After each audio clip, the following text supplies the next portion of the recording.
they stare.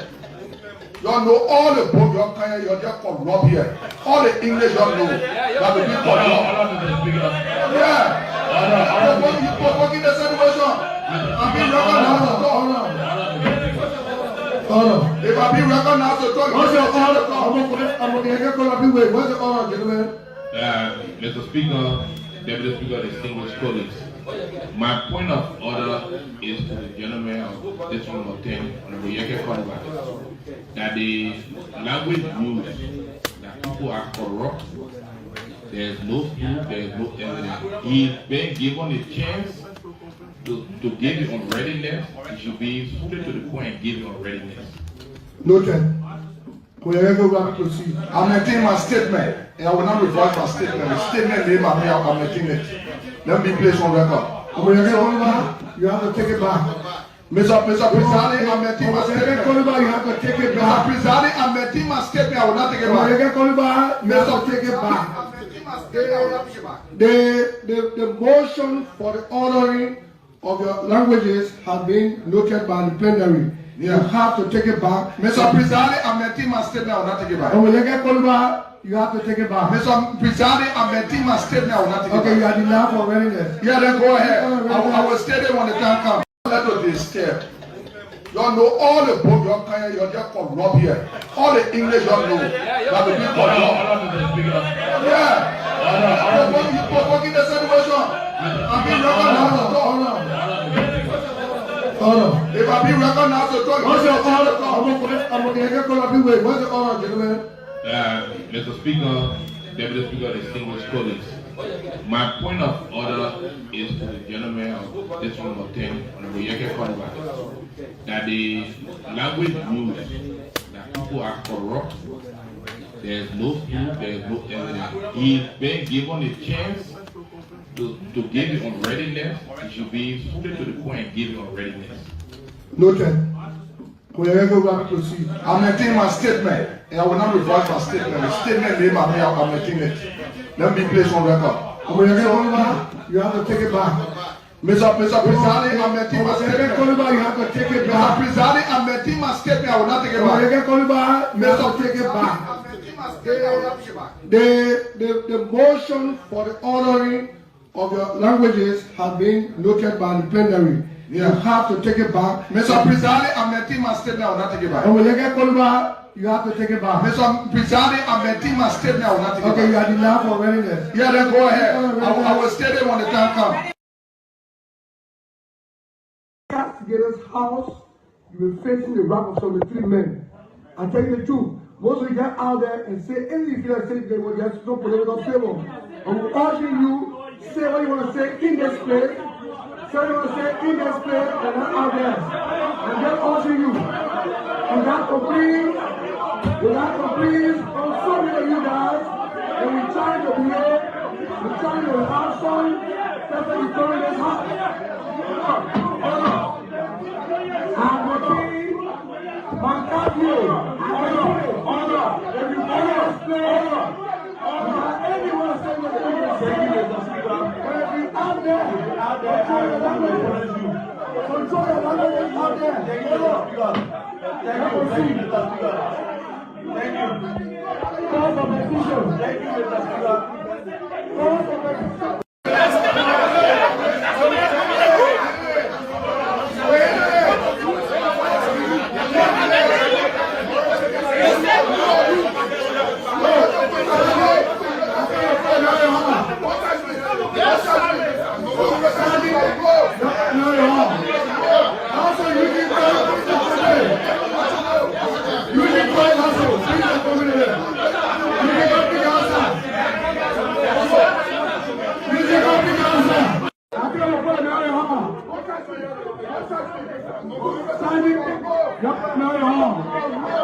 That's the procedure. We came here, people took the proper money and they have it, they don't want to give it. Joseph Parker took the proper money and built a property in Lofa County. $10 million US. Where did he get the money from? Where did Joseph Parker get the money from? You can't report district number 10. Why you can't get a report of behaving. I told Luther. I think they don't know where he's from. So what do you make of the statement from the speaker calling on all lawmakers not to criticize the House of Representatives? Bossman, nobody can tell what to do in the place. I was elected, I will criticize anybody I want to criticize. You say if you want to criticize you, it should be in session. Bossman, I will talk outside. I'm criticizing now. I said, talk about you will be the rapper sounded the team has statement that you're criminal.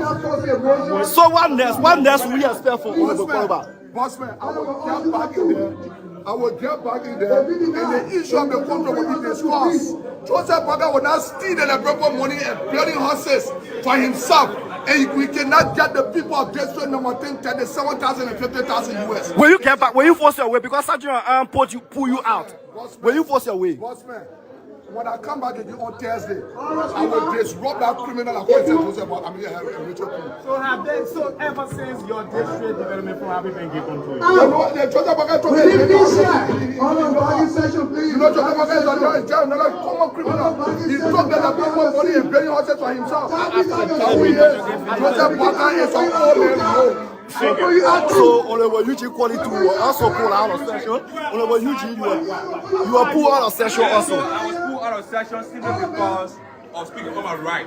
How dare will the speaker stand in front of me and say that I shouldn't say anything outside of my right? When I say anything outside, of course, leadership will take action against me. Where had that happened in this world? That's never happened. Is that form of dictatorship? Is that? Is that form of dictatorship? But he means a dictator already. He's a dictator. The speaker has become a dictator because everything he does right now is he's on the gavel of the president. So he has become a dictator already. He's a dictator. What do you mean on the gavel of the president when the speaker himself has his own gavel? The speaker right now, everything he does in this place is done in confirmation with the president. And that's what they're doing. It's wrong. It's wrong for a democracy. You don't behave that way. How will you sit in session and say, lawmakers shouldn't speak outside? So is this the first time for a speaker of the House of Representatives? This is the first time ever that I have seen this happen. They came here and said they're going to do all the bread and butter. Simply because we are talking about our money, our benefits. This guy ate our money. This guy, they ate our constitution money. We spent 50,000. The parliament committee affairs, they ate the money. And because they ate the money, we're talking about it every day, they want to set that and intimidate us. It would never happen. So what? The one who elected me, my people elected me. This is why he elected me. So what next do we expect from you, Honorable Eugene Quality? Yeah, I will say wait. Today? Right now, I will say. Let me come back. Let me bring you back. So because of the district development from 50,000 whenever you want to speak, and then the speaker said that you shouldn't come outside and speak about it. The 50,000, they ate our gas. Each time we talk about it, they will send and say they will do everything. Where in this world that will happen? I feel sorry for Liberian people. I'm so sad. I'm sorry for Liberian people. That is happening all in the voice of President Joseph Boga, and he said nothing about it. This is wrong. It's wrong. No lawmaker is more super lawmaker than our friends in this place. We are all equal and we're elected equally. So we must speak on the issue. Thank you. So that was the first of So we still on here are 3 lawmakers so far. Three lawmakers have been put out so far. We got to bring the Senate to this place. Please. 3 lawmakers. Information. This is a 10 lawmaker outside already. This is a 10 lawmaker already. Let's see what I'm going. Let's see what we can have on the time. What's the issue? Why are you out? What's the issue? The Speaker of the House, this is the House of Representatives. You have to respect the seat. We all call him You're taking people out and threatening people that people go out there. What happens to free speech in this country? You think we'll sit here and allow a speaker to come and say, no, it would never happen in this country. We went through it before in this country. We never allowed it to happen. He's not above the law. You can't be over there, be as a speaker of a country, threatening other members and say, go out there, you talk. The Congress free speech. We respected him. We respect him. Always. We respect him, but you should respect this house. That's the So Honorable Taiwo, speaking outside what next do we expect for you? Will you not attend session today? I'm going to stay in session where all you have to attend session and to do the people's work. At the end of the day, he needs to respect his office so we can all respect him. And she should also respect us. This thing here is a situation where last week I even went to the speaker. I told the speaker, I said, unite this house. You have to unite this house. I went to him, spoke to him for 30 minutes. You have to unite the house. But you can't come here and be threatening people. Say when you go outside there, you say things, all of a sudden, we'll do this and do that to you. Why would you say that kind of thing on national TV as a speaker of the house for this country? You're embarrassing this country. So you're threatening people. Don't you think? All right. So that was the force of Honorable Taiwo. So far, 3 lawmakers have been sent out by the Speaker of the House of Representatives, Honorable Richard Coon. He ordered that once you want to criticize the House of Representatives, it should be on the basis of right in the House. You cannot go out and speak on national TV to criticize the House of Representatives. Some lawmakers already started complaining about their benefits. Some lawmakers already started complaining about their benefits. As a matter of fact, they are demanding that their $50,000 for benefit have not been received, and they are calling on the House of Representatives they are calling on the leadership of the Speaker to see how best it can be resolved. But surprising it, while on the floor, they were instructed to come out, and a strong caveat was sent out by the Speaker that no lawmaker is allowed to speak outside of session and criticize the House of Representatives. The name is Samson Mosure. It was nice having you here on our camera. Thank you, Baba. And this is.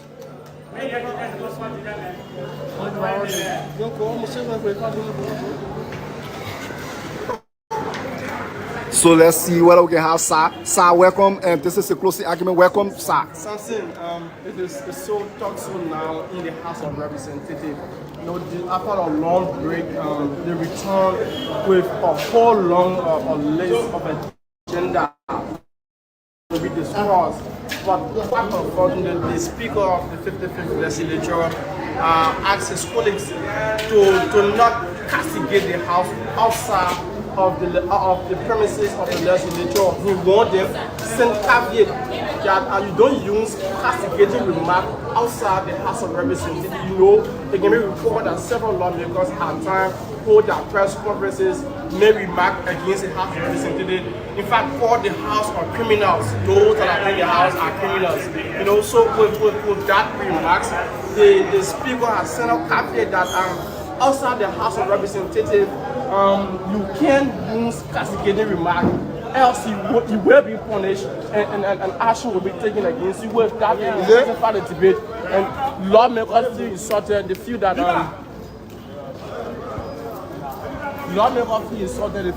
the Speaker is controlling like a kid. So they agitated against him and said that no, he can't use his statement. And with that, the Speaker asked about 3 lawmakers out of session opposing to his statement. Now, Honorable Yeke Koruba, Eugene Colley, and Honorable Taiwo of Nima County. So that was Sir giving you some update there. This is the closing argument. We're making our way to Honorable Yeke Koruba office to see. We're making our way to Honorable Yeke Koruba office. He is scoring it in his office after.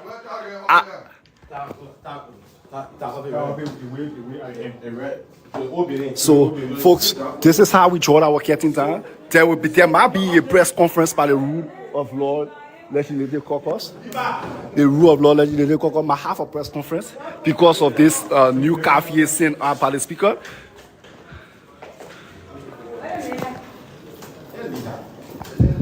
The Rule of Law Legislative Caucus must send out a caveat and respond to the Speaker's caveat sent out. So stay with us as we bring you live update here from the ground of the. So let's see. Honorable.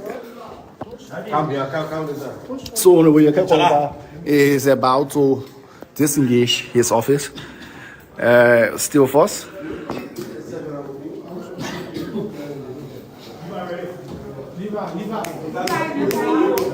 Y'all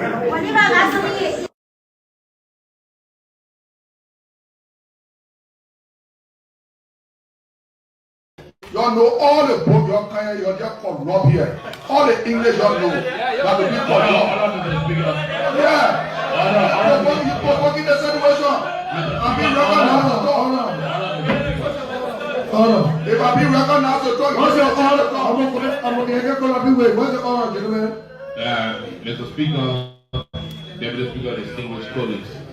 My point of order is to the gentleman of this room of 10, Honorable Yeke Koliba, that the language used, that people are corrupt, there is no proof, there is no evidence. He's been given a chance to give it on readiness. He should be suited to the point and give it on readiness.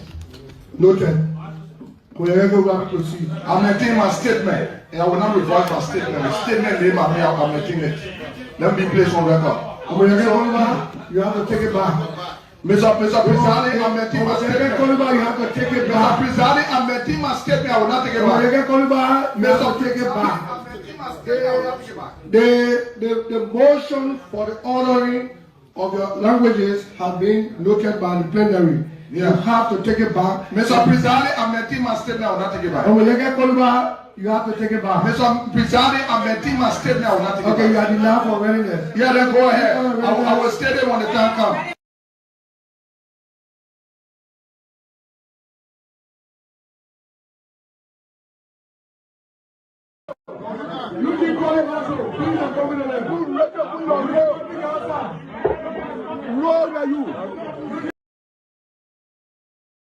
Dollars.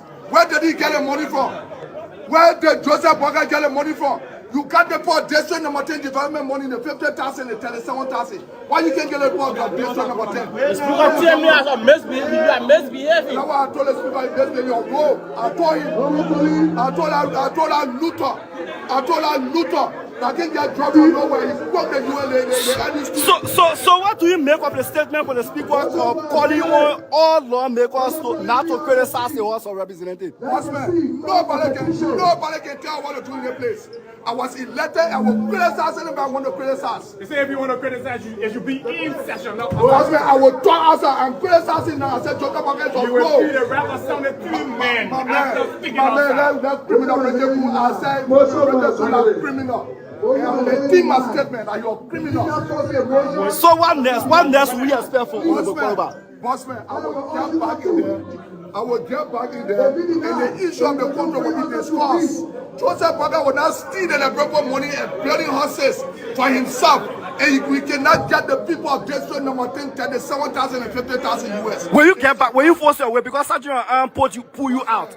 Will you force your way? Bossman, when I come back again on Thursday, I will disrupt that criminal according to Joseph Boga. So ever since your district development for having been given to you? Joseph Boga told me you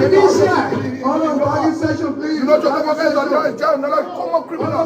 He took the people money and building horses for himself. Joseph Boga is an old man. So, Honorable Eugene called it to also pull out of session. Honorable Eugene, you are pulled out of session also. I was pulled out of session simply because of speaking on my right.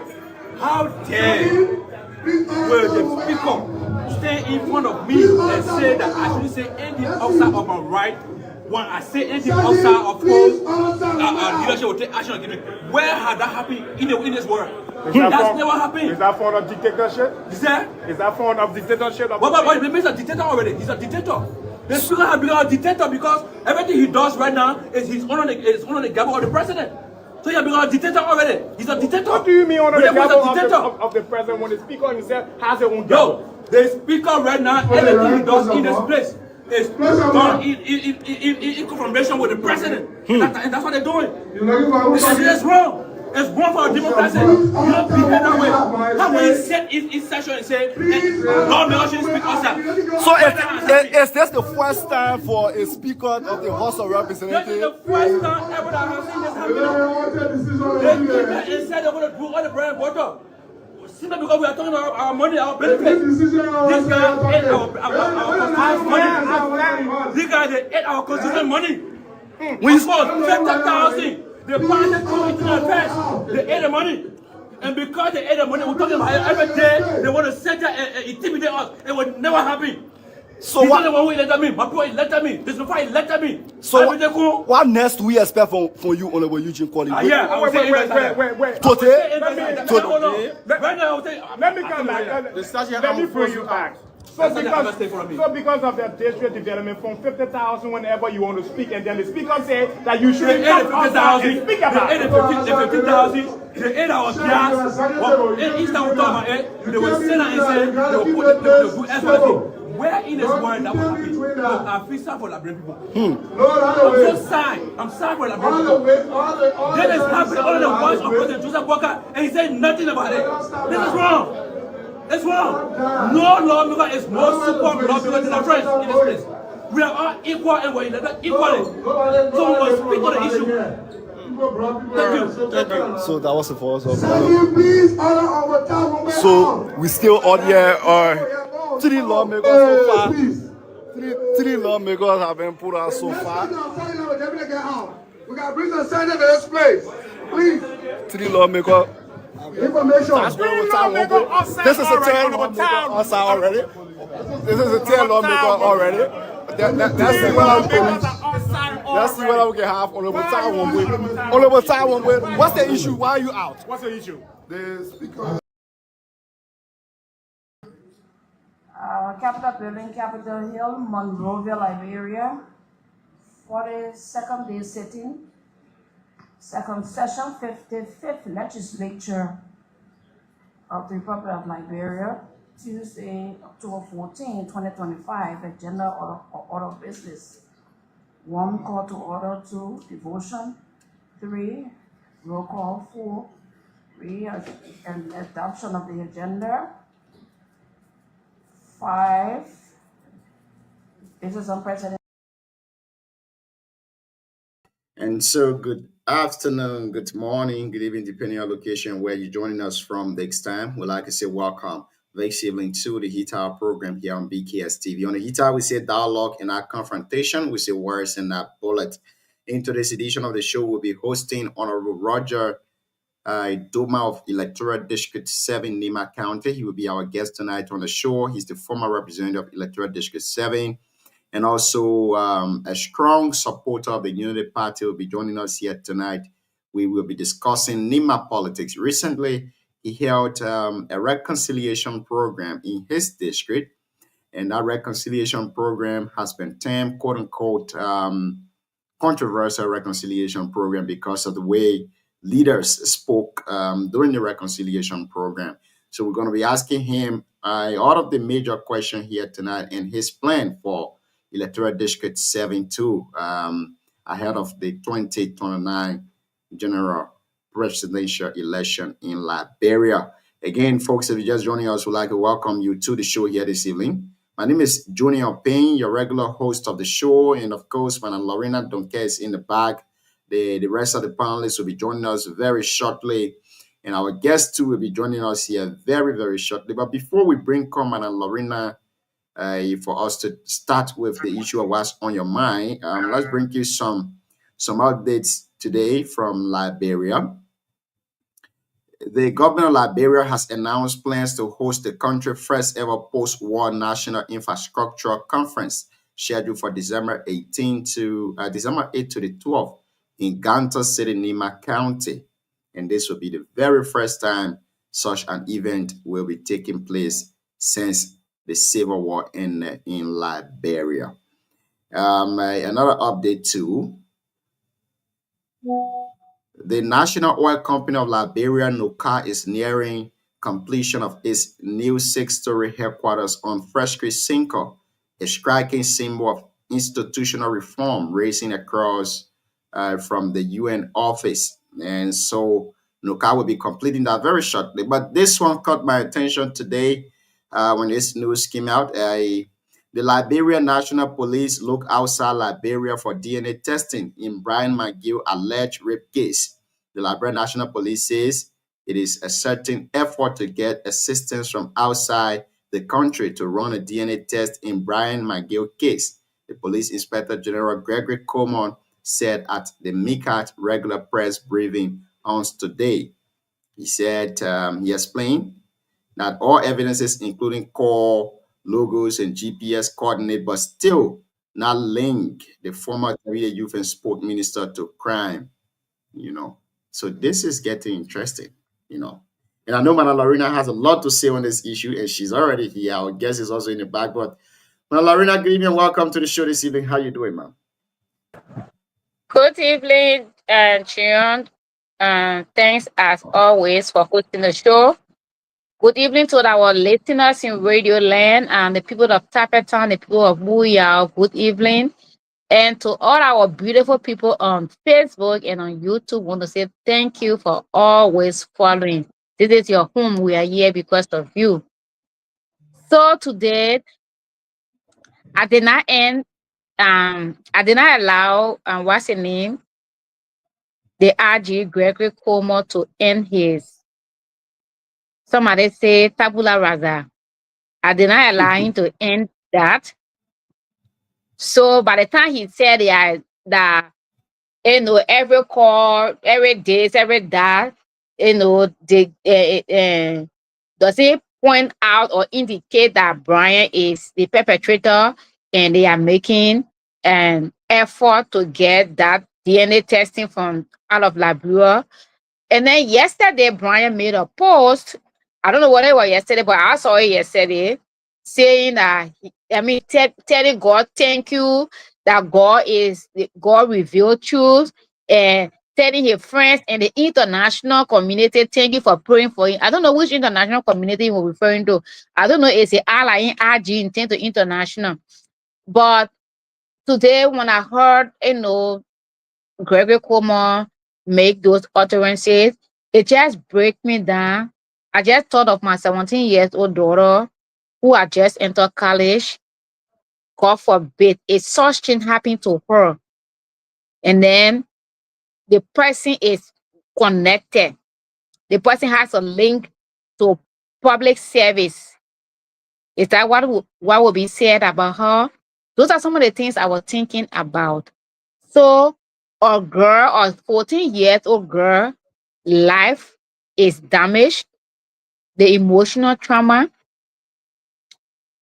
Physically, I guess she's not in school now because of the trauma. They don't want her to go to school, and then, she's being bullied by friends or people talking about her, And then I don't know, when they went to the health center, what hour, because, there are tests that are done, but some of the tests are done in certain time frame. So if it is more after that time frame, you could just do it for doing it sake, but you will not get what really you want to get. So I'm just thinking on the health consequences, whether she's okay, emotionally, mentally, or health and everything. Then people are still sitting in Monrovia and talking about getting DNA test that you don't have. So when I said on the show before that, listen to the press conference, considering when the team went to the police and the time it took for them, Gregory Cuomo, who lacks the camera to appear to talk about it, I knew there was a foul being played. It's simply because he was a government official when he allegedly committed the act. So people don't want to see that, UP official rape. I think if there are indicators that he actually did it, I think if he's being punished, it even get a government good image.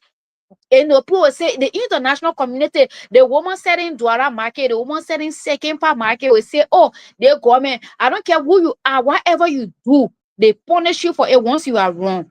But to call him, you gave you a different image of the government. I'm very disappointed in what's the name, Gregory Cuomo. I'm not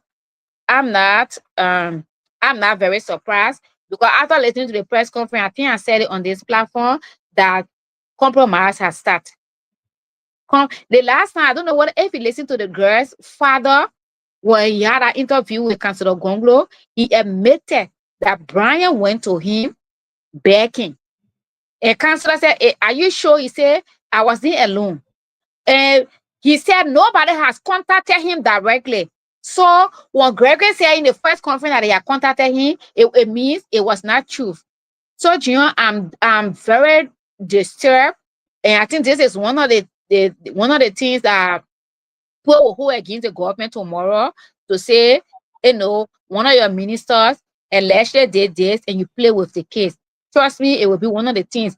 Two, the second one will be the fact that ministers, deputy ministers come up and they literally insult people because people say nothing is happening, will be one of the things that they will also hold against this government. President Bouaka, we are asking you, Honorable Vice President Kun, we are asking you to please sit down and talk to your father, because some of these things that happen on social media, he may not know it. And so if the people who's supposed to give information, they decide not to give it to him because the person allegedly involved is one of their account, he will not get it. But Honorable Vice President, this is giving the government a very bad image. Very, very bad. It's like the case of Kimia raping allegedly, and then nothing happened about it. They just play with it, changing from ambassador to the main foreign minister. That's what is happening in this case. I am disappointed in the RG. I'm not surprised. I saw it ever since. Thank you. I will express my disappointment after the guest has left. I side with you on this one, but our guest is already in the back. We have to bring him on, and so let's bring Roger on here tonight. Good evening, Honorable Roger S.W.Y. Doma. How are you doing this evening, Chief? Good evening. I'm doing fine. It's a pleasure being on your platform. And let me also say good evening to our listening audience. It's great to have you on here today, Chief. How have you been lately? Thank you very much. I think I'm good. I'm doing pretty fine. Yes. God is taking care of me.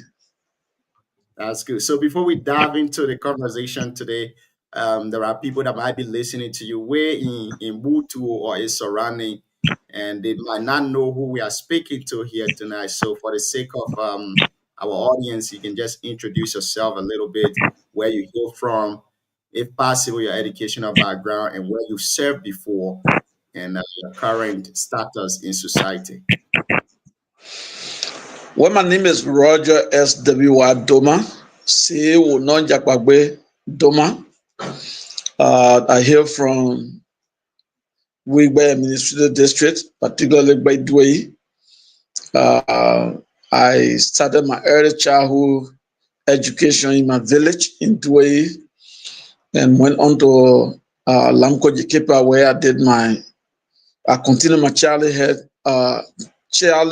early childhood education in elementary schools within the Lango school system, Era T school, Era C school, and later moved back to Saclay, attended the Tozo Memorial Institute for a year, and later moved to Ganta, where I did my junior high school and senior high school at the Ganta United Methodist School. I graduated during the war in 1994. We completed our studies, and we had to run to Danande, where our graduation was held, and later came back to Liberia and moved to Monrovia and entered the CW Junior College of Program, where I did my associate degree in accountant. Before the school was elevated to the United Methodist School, the United Methodist University.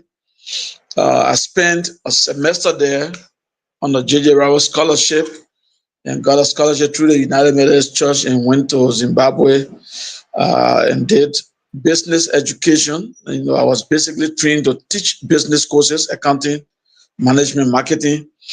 I did part of my professional work. I was a teacher in Liberia in a couple of schools. And when I was in Zimbabwe, I taught at the Mutare Boys High School. I taught commerce and accountant. I graduated from there with a bachelor degree in education and with emphasis in business education. I came back. I was to go back to do my master's, but I've been away for some time, and the family could not let me go. So I stayed here and did my master's in business education and business management in accounting at the Cottington University. I graduated in 2009.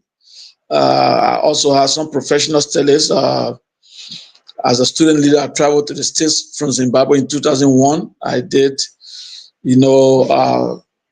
leadership studies in community and religious leadership. So I've been here. I worked with a couple of schools, but when I returned from Zimbabwe, I started with the Uganda United Methodist Hospital as a procurement officer, and later moved to Christopher Blaney Mission. It's a German-based NGO that built art centers that you see at Uganda Hospital, Phoebe, Current Hospital in Lofa, SDA, and so forth. They were doing art surgery and so forth. I worked with them as administrative officer. And afterward, I moved and worked with the JFK Medical Hospital as clinic coordinator and administrative manager to the general administrator. And then later I moved to Uganda United Methodist School as principal for the high school, the school that I graduated from. Before I was elected as representative of Electoral District Number 7, Nimba County.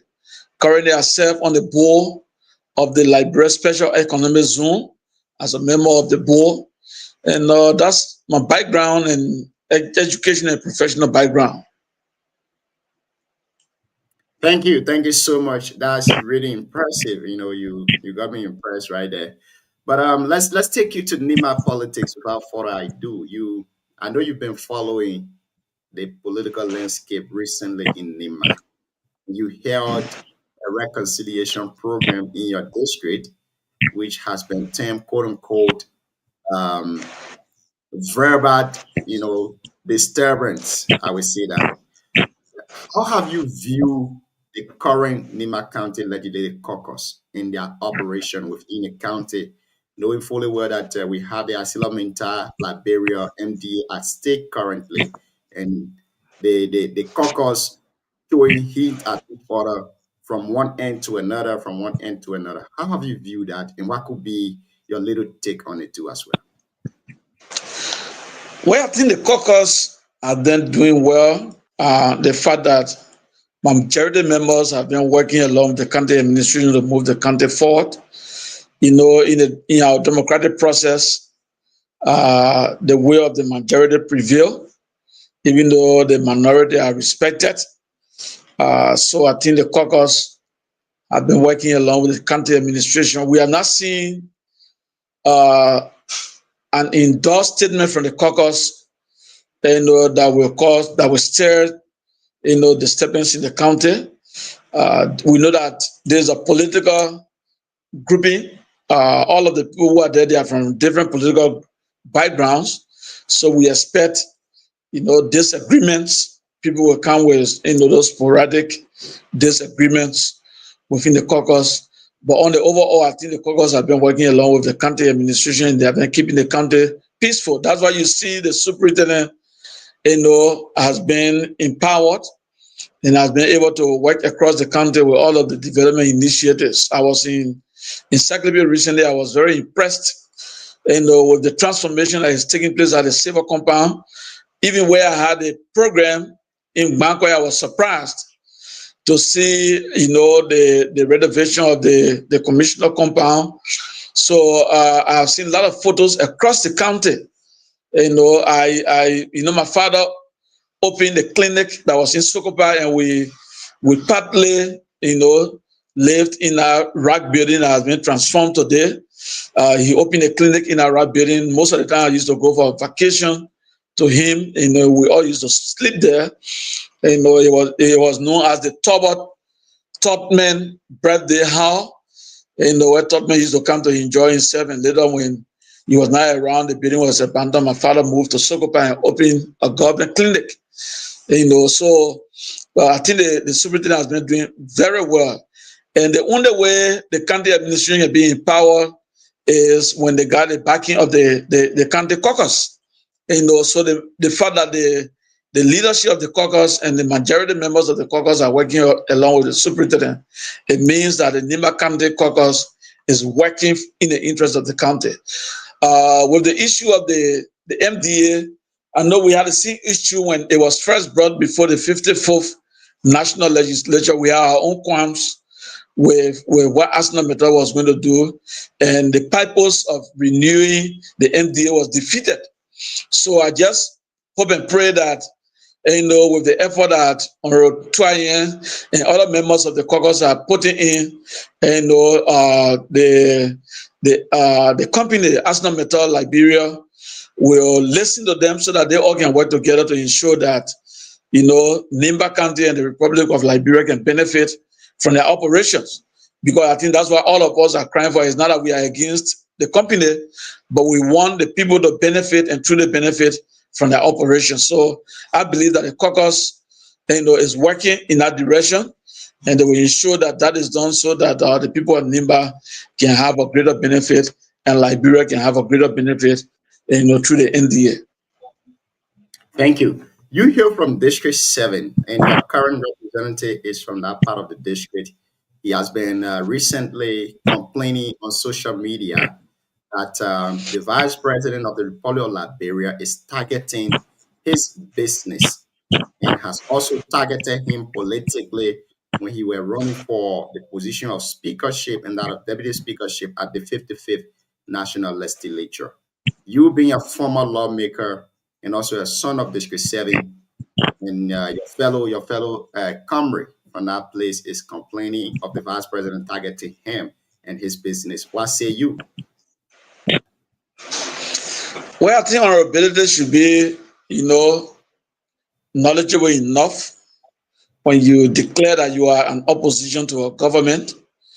I was opposition when I was in the 54th National Legislature. There were efforts to get us support the CDC, the ANC, and other people, and we refused.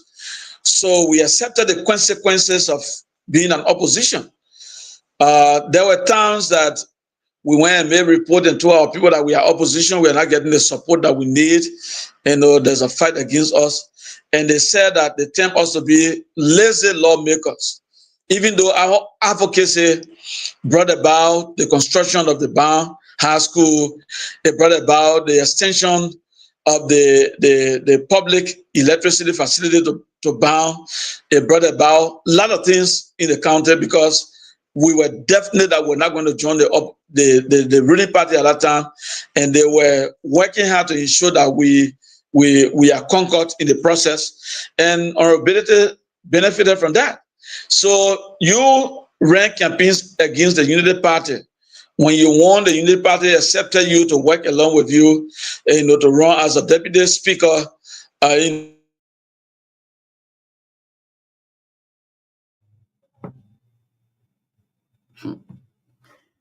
Yelesef Va and DK Way, welcome to the show. Welcome back, Chief.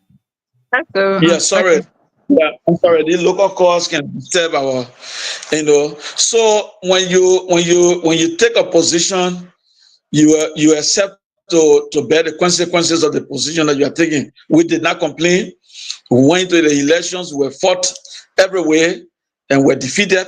And we accepted the results, and we are here today. So the fact that honorability has chosen to be an opposition, the government itself might take. I'm not confirming the statement that he has made. The government might take a position against him because he has taken a position to fight the government. So whatever that comes, I don't think the issue will be about Facebook posts, it will be about media engagement.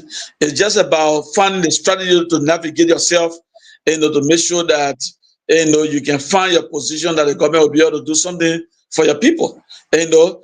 Budgets for health facilities in my county, in my district, were cut, all because I refused to join the CDC. All these things, we went through it, but we're still talking.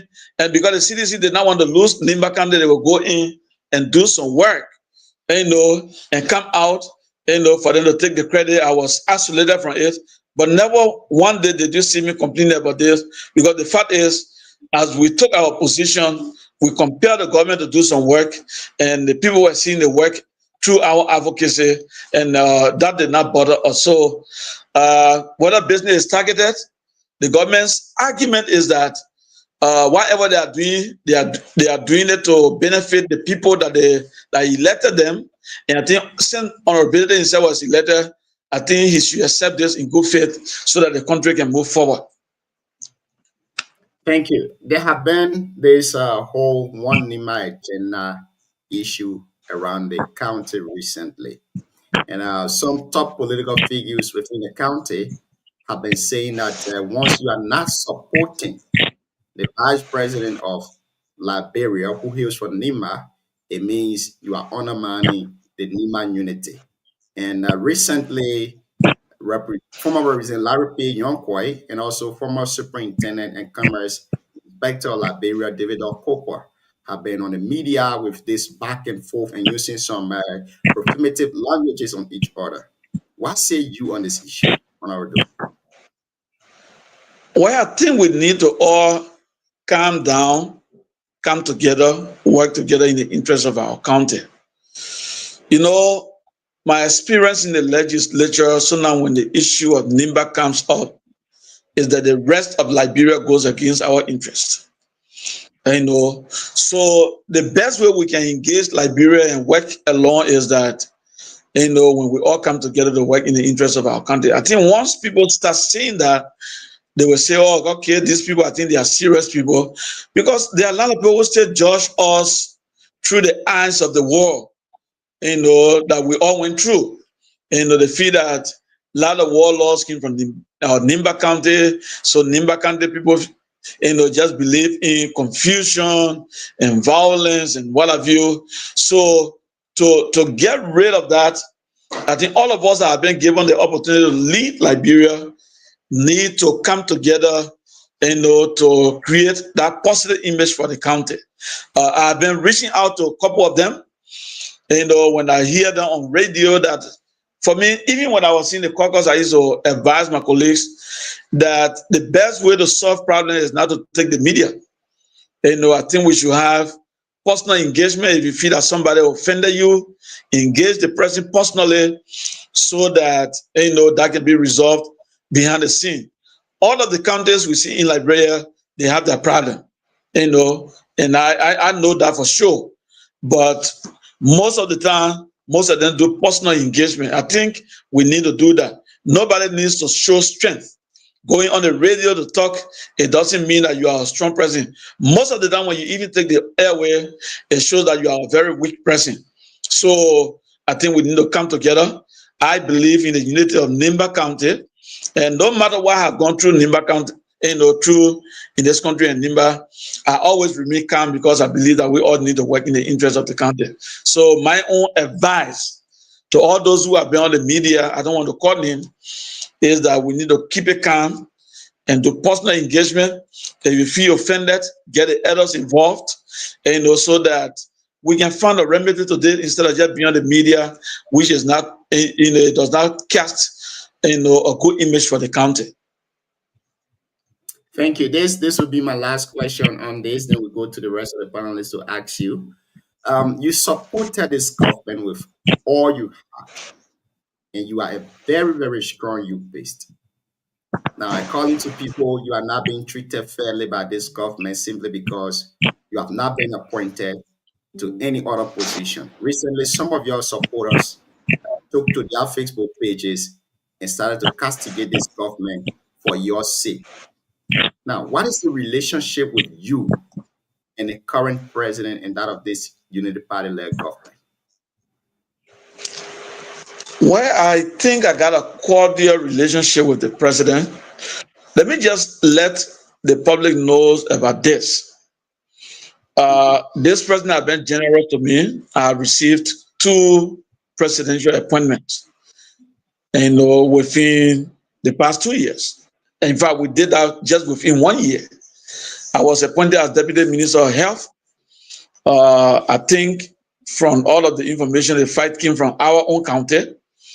You know, that nomination, it was not withdrawn, but I was replaced. You know, and later the president appointed me on the board I currently served on. We know that we have been having some issues on the board. It's just still the same political fight. I know we wrote the president a couple of times to meet him. We met him finally after maybe 4 or 5 months of efforts. But people around the president also try to seize, the issue because, to be frank, some of them around there, when they hear the name Roger Doma, they feel jittery and so forth. There are a lot of things that happen in politics. So for me, I'm not offended by that because I think the fact that the president can give me 2 appointments, it means that the president is, he recognizes commitment to the party and to him, and our contributions to the party when the party was in opposition. It is not a hidden secret. When the party was in opposition, members of the caucus were the sole, source of income for the party, besides people from the diaspora and few other persons in Liberia that were contributing.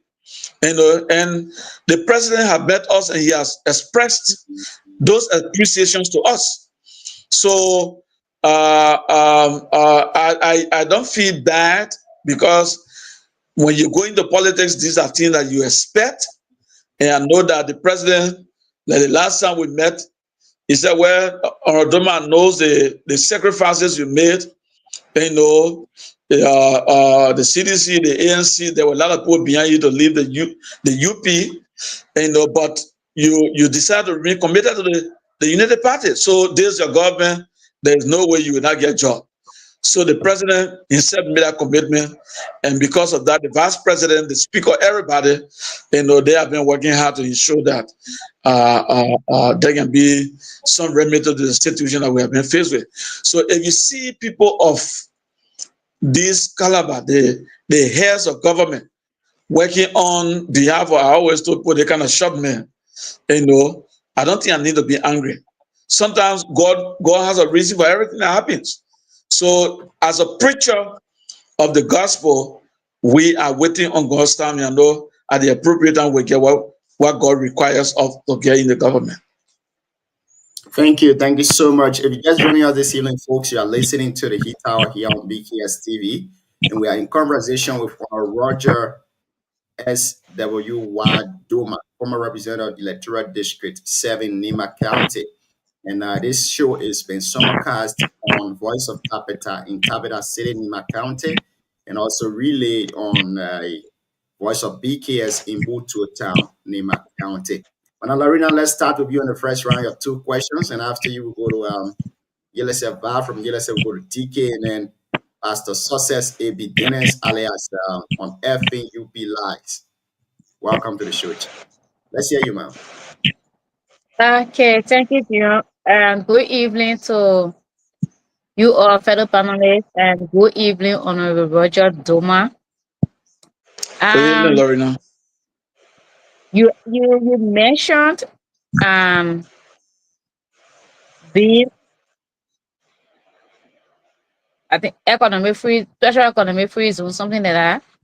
So yeah. I just, because they have some board that are like a working board to go to work every day, like any other person would do, and then some they only meet doing meetings. So is that the kind of board you are? Which type of board are you appointed to? And then number 2, not ask what's your relationship with the president. I'm also concerned. I want to know what's your relationship with the vice president. Okay, so the Liberia Special Economic Zone, the Act, suggested that it's supposed to be a working board, and maybe what we are at the Liberia Telecommunication Authority. And when I was called at the mansion, that was what I was made to believe. But later, the executive chairman, because the head of entity is also the chairman of the board, he said, now the board is not a working board. And the controversy, that's where the controversy started. And later, the legal advisor to the president wrote an opinion without having any conversation with us, wrote an opinion that we were not a working board. We refuted that. Later, he went to the Bureau of State Enterprises. The Bureau of State Enterprises wrote the Justice Minister, and the Justice Minister wrote an opinion in line with what the legal advisor wrote. And some of the reasons he cited, we said, but that, for instance, you cited an organogram. The board is the one that's supposed to adopt the organogram. That has not been done. And so we pointed out some of the deficiency in the opinion. He said, well, that's what came before me and my opinion has already been done.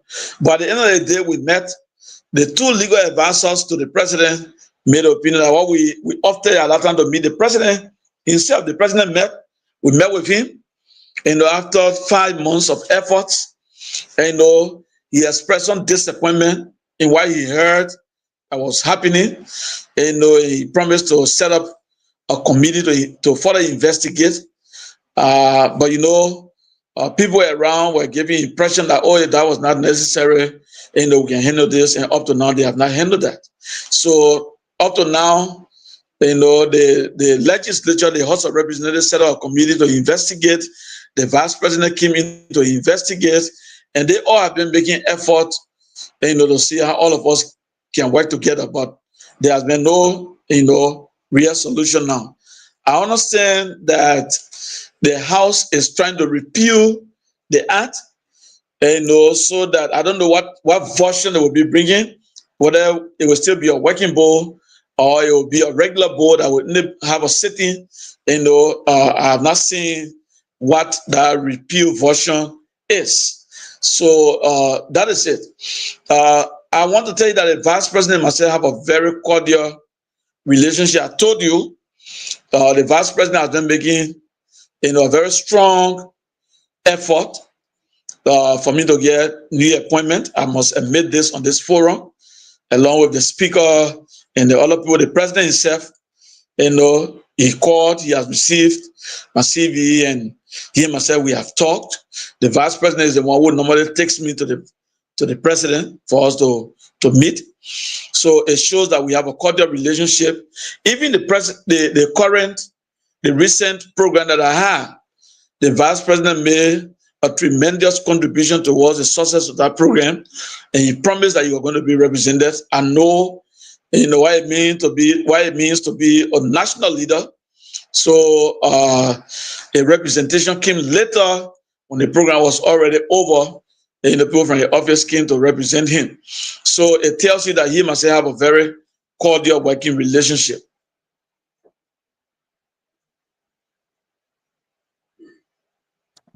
Thank you. I asked one question, right?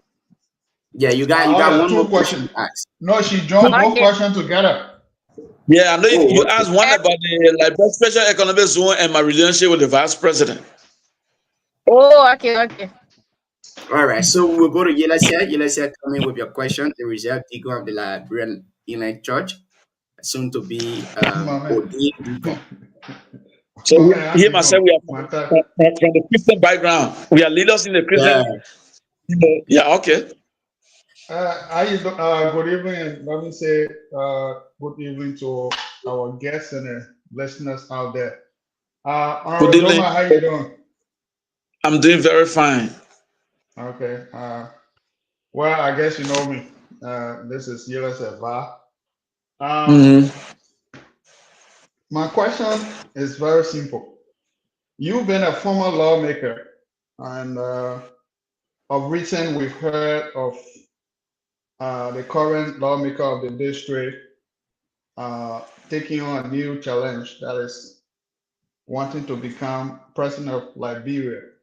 Now, District 7 will become vacant comes 2029. Are you considering contesting again for the seat in 2029?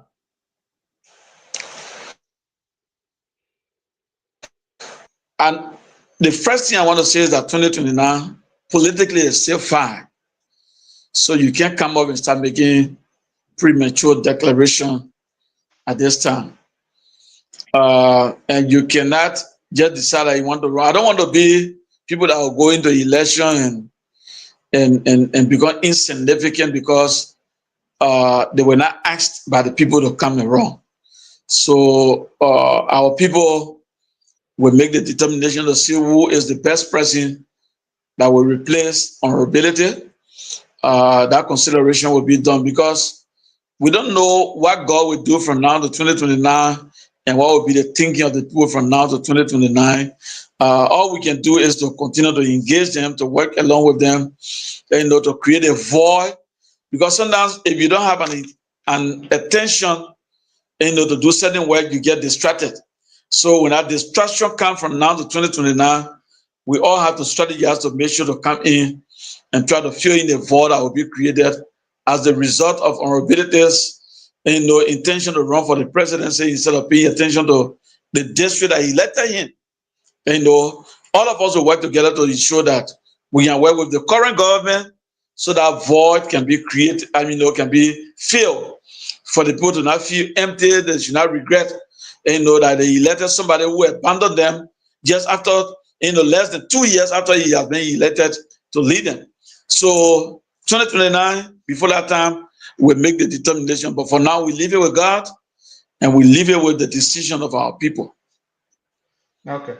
Another one, of recent, we saw your reconciliation, the ceremony which was held in Banquet.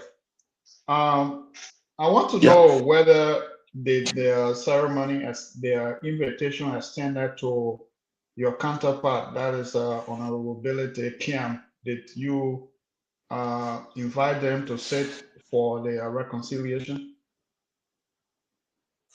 We did not just invite honorability, we invited all of those who contested in 2023. This is what we expected of honorability. When I was elected 2017, I spent over 5 months in court. 2 of the contestants took me to court and we went as far as the Supreme Court. I spent 5.5 months in court. When I was cleared, certificated, and later inducted, I decided to go back. My first trip in the district was to initiate reconciliation. The chiefdoms and the cities played tournaments, reconciliatory tournaments among themselves. I awarded them, I awarded the winners. And all of the chiefdoms, we sent them, cow with other stuff so that we all can just eat together. As a mean, whatever that happens, let's lay aside, election is over and what have you. We expected this. It has not been happening. So when I decided to take this initiative, I wrote everybody.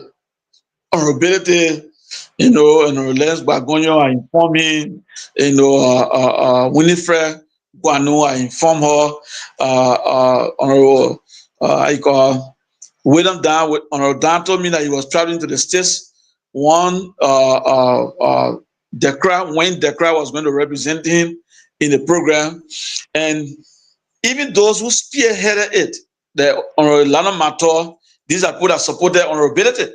So we try to reach out to everybody and work, at every layer to ensure that we all can come together. So yes, I reached out to them. The planning aspect, we have supporters of honorability. In fact, they even came with their contributions in the planning meetings, for that meeting to be successful. Nelson Bolo had supporters there. So they all were involved with the planning for 2 weeks before this program was here. So just to answer your question, I'm just trying to elaborate further for people to understand, but we reached out to everybody. Okay, that answers my question. Stand by for now. Okay, we'll go to Pastor Success AB Dennis to ask his 2 questions, and after that, we'll go to DK, and maybe we'll go for second round of questions.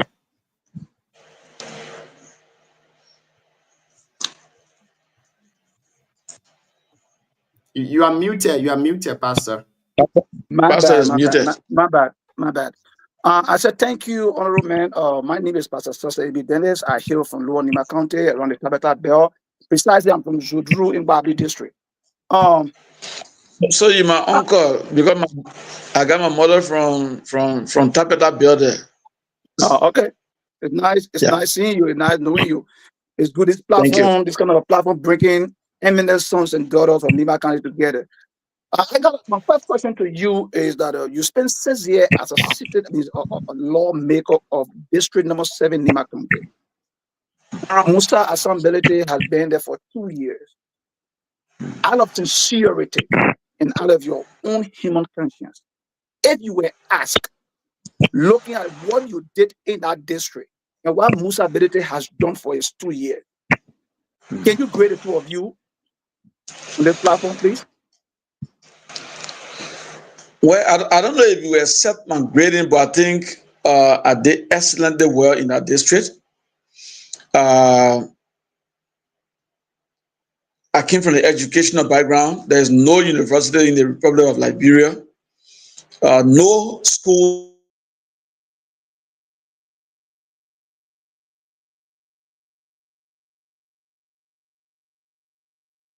They never let me. You can't understand the honorable man never hitch. It's not in that way, it's a local call. Oh, okay. Yeah, so we just have to be patient with him, and he will rejoin us very shortly. But when we take leave of the honorable man, we will have to discuss this rape issue in Liberia. Brian McGill, Deputy Minister for Youth and Sports. Now, I think you listened to the press briefing today, and you probably listened to the Inspector General, Gregory Comer, saying that all of the other evidences link Brian McGill, but then his DNA is seeming somehow different. Therefore, they want to seek international intervention for DNA testing. We're going to come to that discussion, and I want us to discuss it without fear nor favor, because Liberia is all we have, and it will be all we have today, tomorrow, and forever. The way we take care of it today will leave a lasting impact for the next generation to come. Now, if justice is being selective like this, we will be improved. Madam Lorena, you can check up on the former representative, because okay, he's back. His camera was off, so we. Doma, if you are listening to us, you can please turn on your camera and let's continue on with the conversation, Chief.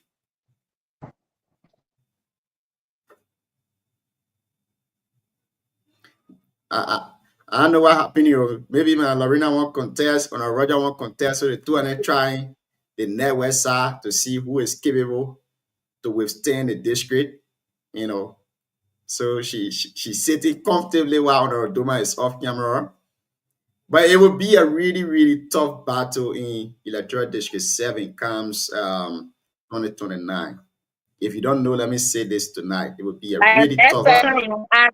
But John, we're supposed to carry in District 5. You and DK, y'all gotta go contest District 5. When y'all see me in politics, y'all come and leg. You got a platform already. You already in politics. You got a platform discussing political issue. But let the honorable continue with my question. Go ahead, honorable. Welcome back. Yeah, so I think we did extremely well for our people. That's why you see that up to now we had to go back to talk to the people to say that give ourselves chance. We have a new leadership that work along with him, because people did not just want to accept what the result that came from District 7. And so we had to go back to talk to them. So yeah, if we had not done well, you will not see things going the way it has been going. I think people are just going to forget about Roger Doma. You observed in January when the citizens themselves called me back to say, we want to appreciate you for the way you served us. Representation got different layers. People don't understand. It's not just about coming on the media to talk about what you did and what have you, but the impact is felt on the ground. And when you're not there, that vote can be felt. And also the fact that people are still, after 2 years of not getting back to them, they still think about them, about me. When I go back, there have been 2 by-elections, and whoever I went to them and said, let's support the president won. I went there when Senator Twain's by-election came. And he won. I went there with the issue of Senator Koga. Senator Koga won. So it tells you the kind of impact I made in that district. All right. My second question, thank you, although you didn't touch Honorable Musa Bedete side, but it's okay by me. But next question has to do with results are accumulated at the end of every given process. results. What you do along the way, they all should be able to give you an inclusive, successful task at the end. So, for example, in a school, like you said, you are in the education sector.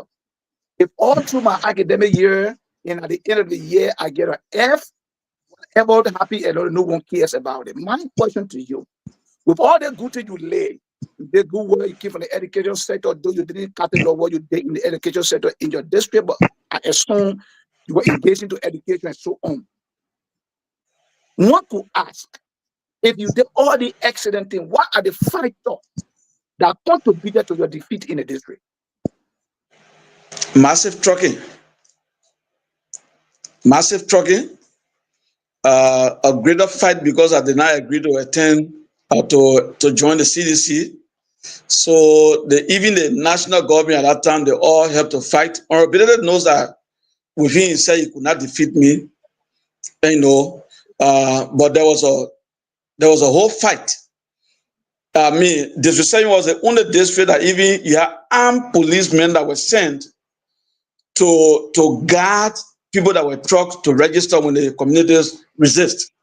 And community members were even arrested and jail. I had to be back and forth, trying to free community members because they resisted and they were arrested. So I had to be moving back and forth for them to be free. So it was not a normal election. If it were a normal election, our Benedict knows that he could not defeat me. Everybody knew the kind of work that I did in District 7. But all of these things, yeah, that's politics. The result came, and I have to accept it and congratulate him so that he can move forward. And it's something that is beyond us. But I think our election was extreme, and I don't think that's something that there we accept to be, part of the democratic process, that the people have to have the free will to elect their leader. Thank you. DK, if you are there, you can come on camera to ask your question. If you are not available, we'll go for second round of questioning. Each person will be opportune to ask 2 questions, and after that, we'll take leave of the honorable man. So DK, since you're not available, let me start and lay the basis of this one. Now, this Ashila mentality is key to the country. It's not just significant to NIMA only.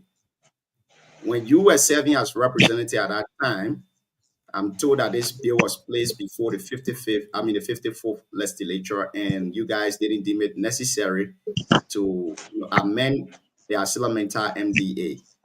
Now, what led to you guys not amending the Asilamenta MDA, and what could be your recommendation to those leaders that are currently in the fight from Nima County? Well, I think some of the key issues that Tuayen is raising today were the concerns that we have with Asilamenta.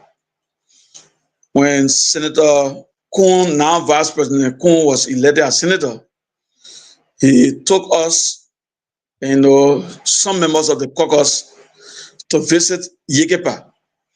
I know the last time I was in Yekepa was around 1991, 1992, and I've not been there for a very long time. Even though Yekepa is a place I grew up, I did my nursery and elementary education right in Yekepa.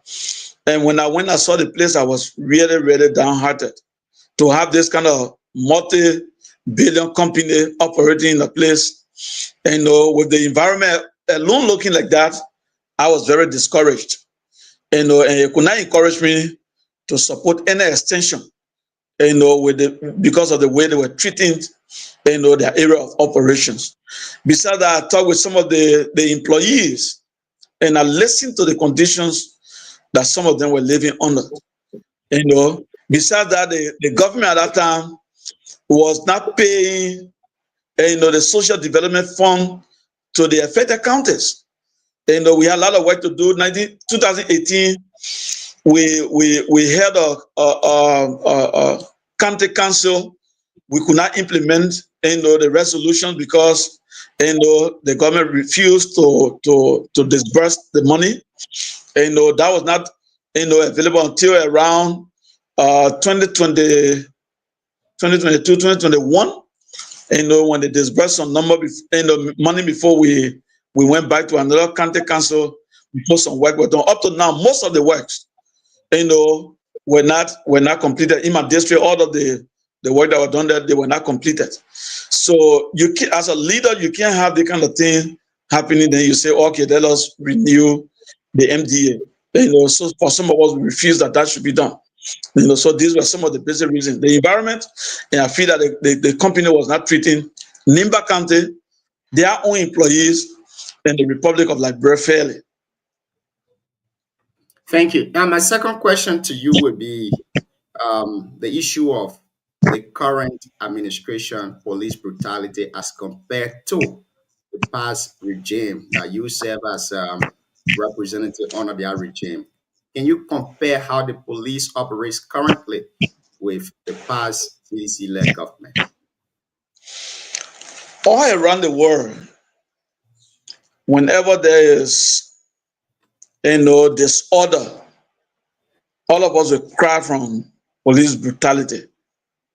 So it's not unique to maybe the past government or this government. But I know what happened this gone, with the past government. I was at the Capitol building a couple of times when the police had to come there to brutalize people on the grounds of the Capitol building. And a lot of things happen. I think Gregory is trying, but the CDC and some of the opposition, let me just not call a particular political party. CDC may be the leading political party, but most of the opposition and the parties and members of the opposition, they are doing everything possible to make sure that they can put the government on the spotlight. And I think in that regard, the police has been trying very hard to ensure that they can maintain the image that the country needs to have so that it cannot get in the media for the wrong reason. When there is need to apply force to be in control,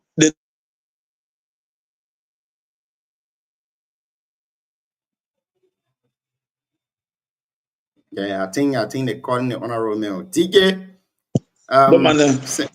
yeah, welcome back, Chief. Yeah, so that's what happened. So I think the current leadership of the government has been doing well. We were there. I can remember when June 7 protest was coming. There was a young man that used to come to my house. He really used to love me. They took them to Fogeklon. They trained them so that they can shoot protesters and what have you. And he came to my house to say, Honorable, you my own papi. I don't want you to get out June 7. And when he told me that, I had to pass the information around. People were aware, and they had to put the police on the spot, which prevented what should have happened on June 7th. He said they brought us, they trained us for us to go and kill people. But I don't think this government has gone with that kind of mentality, of taking life away because they want to, demonstrate against them. No, they haven't done that. Thank you. DK, let's hear you. Since you are just joining, we'll give you the opportunity to ask 3 questions. Then we'll go to Madam Lorena.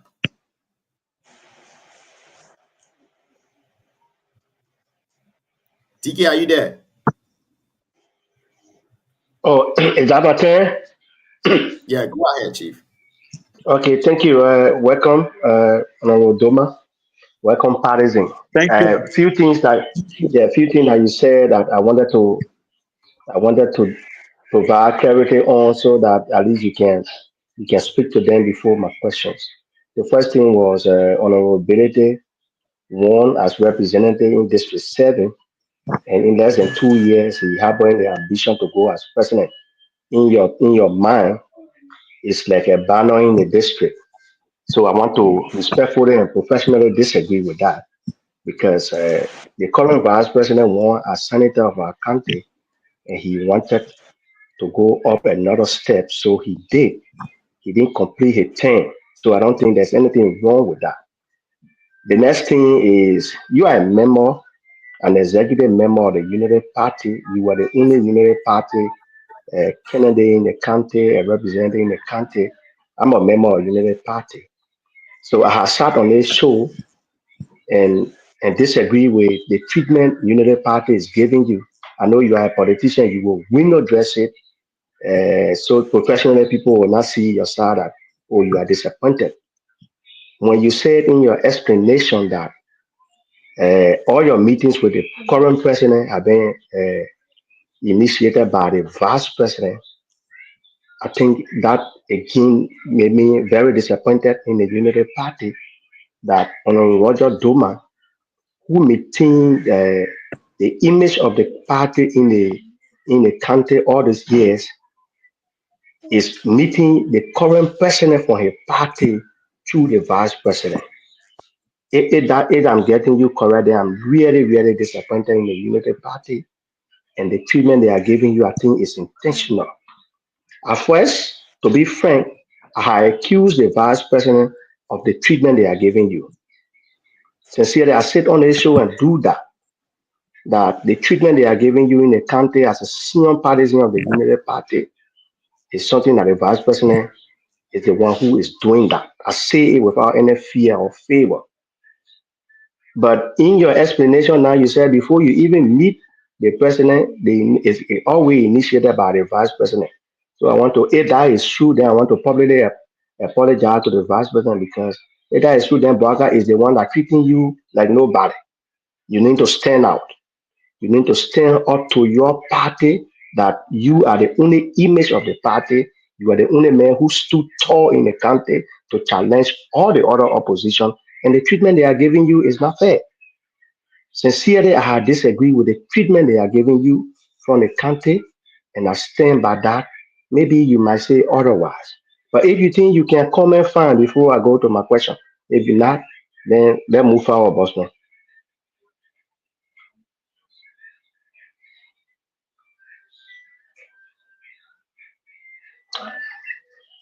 DK, silent all the things you said, the honorable didn't get any of them. She too only. DK preaching hard. Every day you saw the picture, right? No, I'm disappointed in that picture. Myself. So, Doma, you got me? You mean the photo that Gobaslev was describing? I saw it myself. Well, Doma, don't play politics with me. I owe your phone. I said Goba was describing the photo. The political political leader. I don't know how Goba is navigating away a 7-2 position with two political leaders at the same time, and he getting paid the same way. I think the guy is the luckiest guy from Nima. Well, we also got to question the judgment of the politicians that are accepting, as reckless as Goba is, for them to keep it like that. Yeah, but your Unity Party, how you care? Your Unity Party, how you care? Prophet Key and the other people that are battling judgment. Lorena, I'm talking to Roger. Lorena, I'm talking to Roger.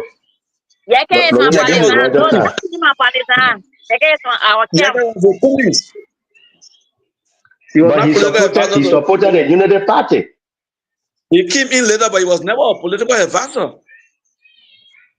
Okay, let lay aside. I made a comment. I don't know whether you got. And I mean, the other man will not leave here. Did you listen to TK comment? I don't think so. I think TK needs to repeat himself. I think in the first place, when the saga was going on with that deputy speaker, it was the president himself that invited me at the mansion we met and we discussed. And then on the second time, he invited me. We also talked, and he had a conversation with me. And so it is not that since the election, it is only the vice president has been taking me there. The president himself has been inviting me to have a conversation. There was even a time that he invited the former Unity Party caucus members, and we all went there. We had a conversation with him. I also told you that the board has there. We also had the opportunity to meet with the president. So, yes, when it comes to reappointment, the vice president has been pushing it. I think the president has also been having a conversation with me. And he has outlined all the things you said my sacrifices to the party and my commitment to him. These are things that he already expressed to me. So I'm not really guessing. I'm just trying to be understandable. Those of us who have been in political offices, when you have supporters, a lot of supporters, when you get in office, there's a demand, of supporters wanting to get a job. So I also quite understand that. People might say, but what, you were the only lawmaker that left with the party in Nimba County, and the pressure was there for you to leave, you did not leave, and you were still there. Yes, it happened, but at the same time, I understand the situation that the president is in. Thank you. So, At least you clarify my doubt. I will not say anything about the vice president anymore. So with the issue of honorability leaving to seek, a new office, yes, I mean, you are right. He guy is right. We all agree to that. But I don't think Senator Kuhn abandoned the county.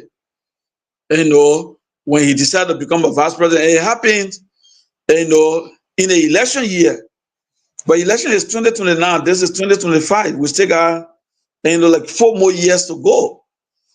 So that's why I think most of the people are calling on honorability to pay attention to his fiduciary responsibility to the county, instead of just focusing on his current ambition. Yeah, you got to work along with the people who have already given you power.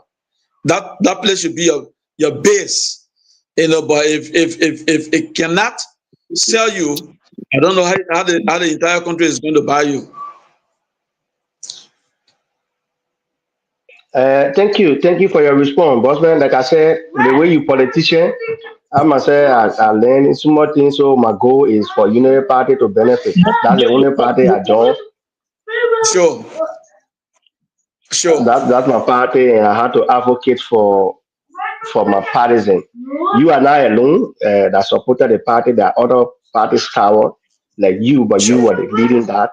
And none of you have been a factor in the rescue government, which in my mind is terrible. Unity Party base, second base have been Nima, and your district in particular produced one of the largest votes for the rescue mission, and you play a very meaningful role in that. To not even be a factor was something that I didn't like, and I stand by that. Whatever I said in the past and up to today, I maintain that. But the one with the vice president, I still agree with you. We know we have a lot of responsibilities. We got families to cater for. We have supporters that look up to us for assistance. There are a lot of responsibilities we have. I agree with you, but at the same time, I think the president, look up to me. I was appointed as deputy minister. I know where the fight came from. And the president at the end of the day, he never had control over it because he needed. Honorable Joma, they fight. They said the vice president and Honorable Moyu were the one who fought you. Can you clarify that? Because you say you know where the fight came from. They said the vice president withdraw your name in consultation with Moyu. I know where all the fight came from. My stance on zero corruption, invite the fight. So it was not just one individual. It came from different corners. To the extent that they even had to go to convince the minister for the minister to say, oh, the man is an arrogant man, we can't work along with him. Other people, the budget cartel at the legislature, from my stance in the legislature, they say when the man go over there, when you say budget cartel, the vice president and Primo, you were part of the budget committee. So are they the one you really reference to? The vice president was vice president when I was appointed. So he was not part of the deal. Moi was on the other side. He was openly, campaigning for his Bon County citizen. He and myself, we had a lot of clashes in the media. These are known facts. So there were a lot of things that happened. People were not comfortable for me to go and sit over the budget of the ministry because of what can happen, and the fight had to come. But again, these are the consequences of position that you take in life, and I think I'm living, quite well with it. Thank you, Mr. Doma. You know, we had to push you because there is an interview. So, you know, I'm a partisan and Bibara Kun is my man. I talk to him regularly, but sometimes when guests come here, I know. we have to get something out of them. So that's why you see I keep pushing you. Oh, So yeah. moving forward, they'll leave my Bibara alone small. Moving forward, I think somebody asked you, you said Who your 2029 big is brother will far. be doing? Huh? Mm. You are cool now. Who You are your cool big now. brother? I'm a two B brother. Yeah, you are cool now. I'm a two B brother. My ability for We the been Bene. brothers from Ganta. You know, politics things can happen, but Vice President Kuen and myself have been brothers for a long time. And just for your information, he and my wife even they were classmates. So we have a lot of relationship, that we have and that we cherish. But then you be man. You ain't the VP. You ain't do well. Anyway, my next question to you. That leave that politics. That leave that politics. I 10 years around. I'm getting nothing out of you. So my next question is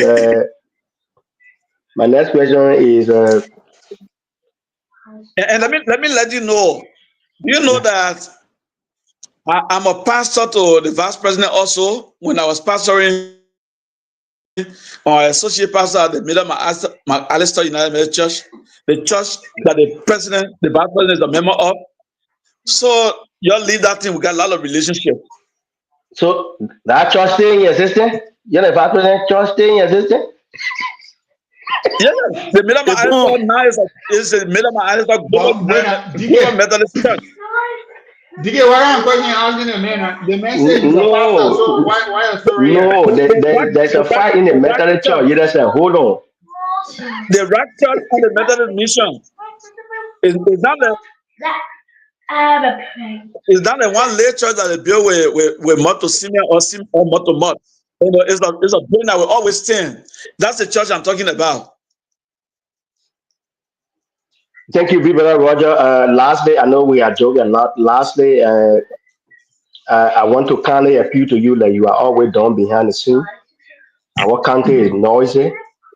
The vice president is other our brother. I'm from Unity Party. You know that. And so I would like for you, this an appeal that question whether you have been doing it behind the scene. You can make comment. Our country is actually noisy. And so the horse divided among itself cannot stand. So whatever role that you all can play to bring unity in the country, understanding among our leaders, I'm urging all of you in particular, to help take charge of that. Lofa was actually against the current president, and when he won, he decided to stabilize Lofa, and there's no loss in Lofa. Bon County, in similar case, when Joel Howard Taylor was vice president, Bon County had a lot of noise that even led to Joel Howard Taylor being scraped for her Dakpana title. What is happening in Nima is becoming worrisome. And I pray that all of us, including you in leadership, can help stabilize the country for us. If you are playing any role, I urge you to continue to do that so that all of us will not be on the internet giving our position that work behind the iron curtain to at least settle whatever differences are in the country so that the country can unite in one front. Thank you. I'm done with this segment. I just decided to pull your leg small. Thank you, Chief. Thank you. And let me just tell you that from all of my engagements, I know Nimba will be united. Yep. In the political theater, there will always be noise, but at the end of the day, you all come together to work in the interest of the people. And I think that the interest of Nimba will reign supreme at the end of the day. I think Gio is away. We will go to Lorena for the second segment. I think we're on Estela Meta for Lorena. We'll go to Yelese to Pastor Success until our host is back. For the second statement, I will retreat to Astra Meta. Go ahead. Whatever. Gio started with Metala. Why I went to Metala. But again, I want for before you come with your question, I want for Honor Doma to know that you are a prospective candidate in your district. So then he watch out for you, and moving forward, if he dealing with you, then you know that you are express your interest to contest in that district. So yeah, go ahead with your question. Don't bring out your thing between Lorena and myself. Don't bring it between. Concentrate on district 5 and leave our business. Everybody go alone. You must take up a phone. They may give you code, take up a phone. Take up a I phone. Digga, you know what? Just leave Myself contesting district Mr. 7. Thomas, take up a phone, yeah? When you see Lorena in your backyard, then you know, take up a phone. I say you're moving between us. I come in district 7 to the contest. In the first place, DK just ask any other person I have a right constitutionally to contest, and considering the next and the law that has to do with domicile, I can contest in District 7, I can decide to contest in District 8, I can decide to contest in Montserrat District 2 or Montserrat District 6. And I want you to know that expressing my interest to contest, I don't know where you heard that from, but I know in 2017 I wanted to have contested in District 7. It was the time that Duma was going to contest the second time, because he contested in 2011. So, but he didn't. In 2017, Honorable Duma reached out to me to give him the opportunity, choose some other people and direct it, and I agreed.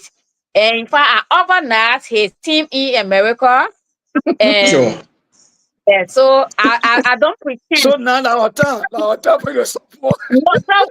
Listen now, Pastor, get up, So, Pastor, we will have our conversation. In 2029, in case I will want to contest in Nima, particularly in District 7, I'm going to tell Honorable Doma, and I will not tell you in 2028. I will tell you before 2028. So for now, we just put it between us. You have your district that have us. But Lorena, let me hold you there 1 second. All through we've been saying, yeah, Lorena got intention. When Martha and other people been here, you never said what you say. Is it because of Honorable Doma you saying that? Because I didn't want to say in the absence of the honorable man. So I was myself contesting district number 7, 2029. That would be fun. That will do your better thing. No, just for you to know, for me, I cherish those kind of thing. I cherish people having ambition. All those who contested against me, you can talk with them. Mafosi and myself have a conversation when you're here. I used to meet in the vice president yard. I didn't have issue with him. Lens used to visit me at my office. On road, William Dye and myself were together. So I used to go to the house. We even eat together. Yep, I knew he had an ambition. So this is not something that will drive us away from each other. But just know that at the end of the day, sometimes we hit each other hard. But that's the ambition of people. You cannot suppress it. We welcome that. Yeah, and in 2023, I also supported Honorable Doma. It was sure. Open done. Because we knew that honorability was using District 7 just as a testing ground, like Honorable Dokubo just admitted on OKFN yesterday. So we knew that because I'm from the ANC.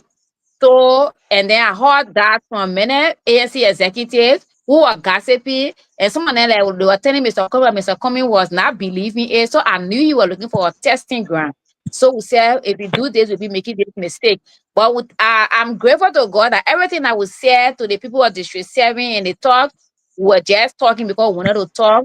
It had come forth before our own eyes, and I want to give God the glory and the honor. But until then, supporting the rescue government, this government, and whether from the private sector perspective, whether from whatever perspective, I'm supporting this government. And like Vice President Kung has always said, 2029 is still far. If you're thinking about 20,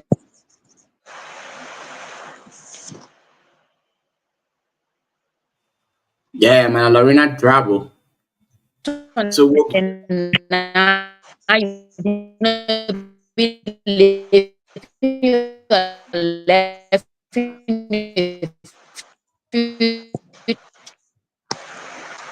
She's really, She really playing terrible. keyboard.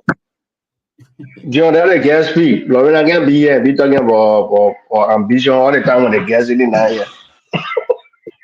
So I don't know whether you want to respond to that, but if you do not want to respond, we'll go to Yela said to ask his 2 questions. Let's move to the next question. Okay, Yela said, let's hear you. All right. Honorable Doma, you were the representative for District 7, and your term ended in 2023. I want to know what were the lessons learned while in office, and what challenges that you encounter. Well, our politics has become petite now. One thing I realized was, when you are not in politics, you can have cordial relationship with people, but once you get there, maybe because of the way our economy is structured right now, everybody looks up to you, to do everything for them. The married woman, while the husband is not doing, sometimes they want you to do it for them. The married man, while the wife is not doing, they want you to do it for them. What the parents are not doing for the children look up to you. So it becomes a very, very heavy burden that if you're not careful, it distracts you from doing the core functions that you have on hand to do. The extra, demands that come along with the representative job now, if you not take time, that's why most of the time the legislature goes the way it is, because if you don't want to go to get money, sometimes you are forced to go to get money from somewhere so that you will cater for all of the demands that come in. So that was what I learned. I think it's not good for our country. It is good that we work in a way that all of our people will focus on job creation.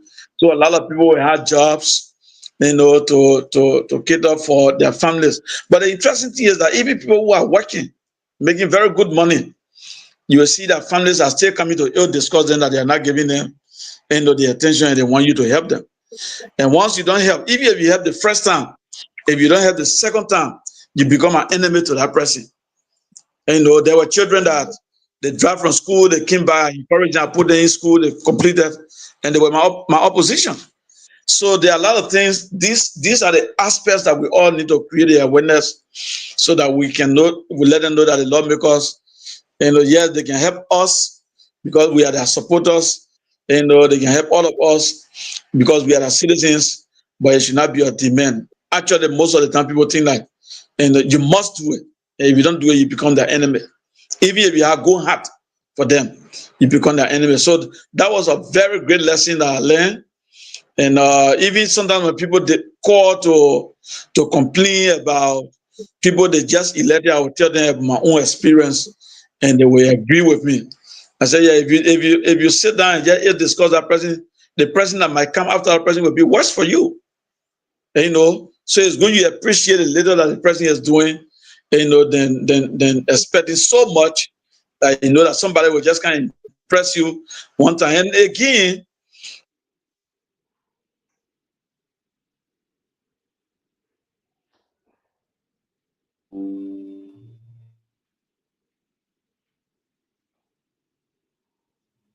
I don't know what is happening to the Honorable Network. I hope that he rejoin us on the show so that we I can saw close somebody some. on the call. What happened to me? We trying to stop those like we keep calling like you owe him money. Yeah, it's kind of terrible, man. Yeah, no, It's, but it's terrible. it's I know everybody may not have that opportunity, but this kind of thing is good that you have a second device for this kind of forum, because our Liberian people know they don't know when you cancel call why it means. It's still out different signal that when someone cancel your call, it means that hold on, I'm busy, but they will not. They will not. So I always use my second device when I come in online, and yeah. So Yela said, I want to break this news to you. DK will be crossing over to the CMC comes December 15, 2025. Listen, Dion, DK pick up a brand new Jeep waiting. Because that's what Belede doing right now. Belede has this to the point of conquering my brother. No, but Dr. that's you and John. I was in Labrador. I supported Unity Party working in DRO office. I supported Koga and working PUP office. I'm a Unity Party man. In fact, several times I was suspended from Koga office because I spoke on Unity Party matter. I am a Unity Party man. The thing I will not do is to praise him when I know I mean to speak my mind. Never. My criticism here is not the one with the vice president that I put it in joke. My criticism here is on the Unity Party. I am a member of Unity Party. The treatment they gave Roger, they are not giving it to any Unity partisan across the country. I think there's issue. Somebody is reporting on Roger to Boaka. They are giving negative information about Boaka. And Boaka is aware of Roger's contribution to the party.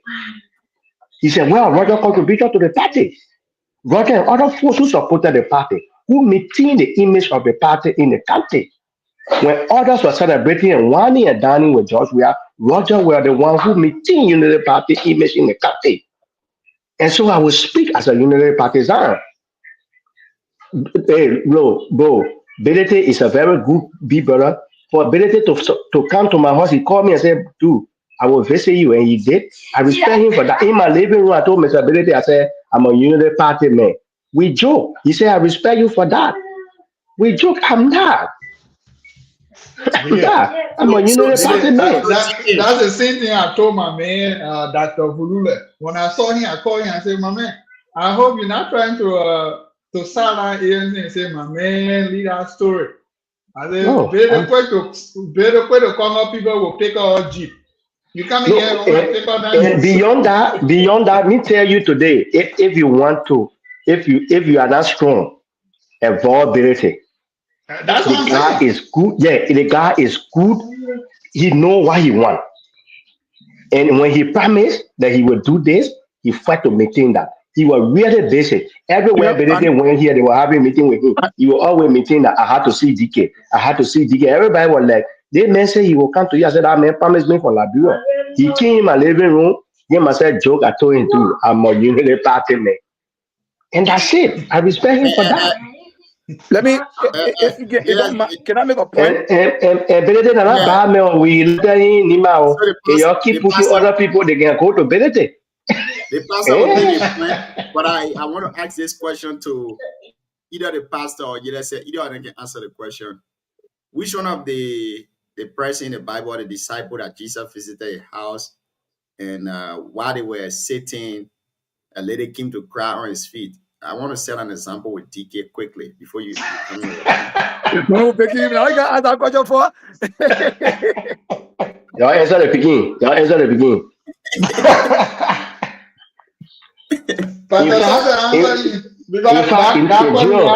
John, you know why I told Belete? You know why I told Belete in that place that you meeting?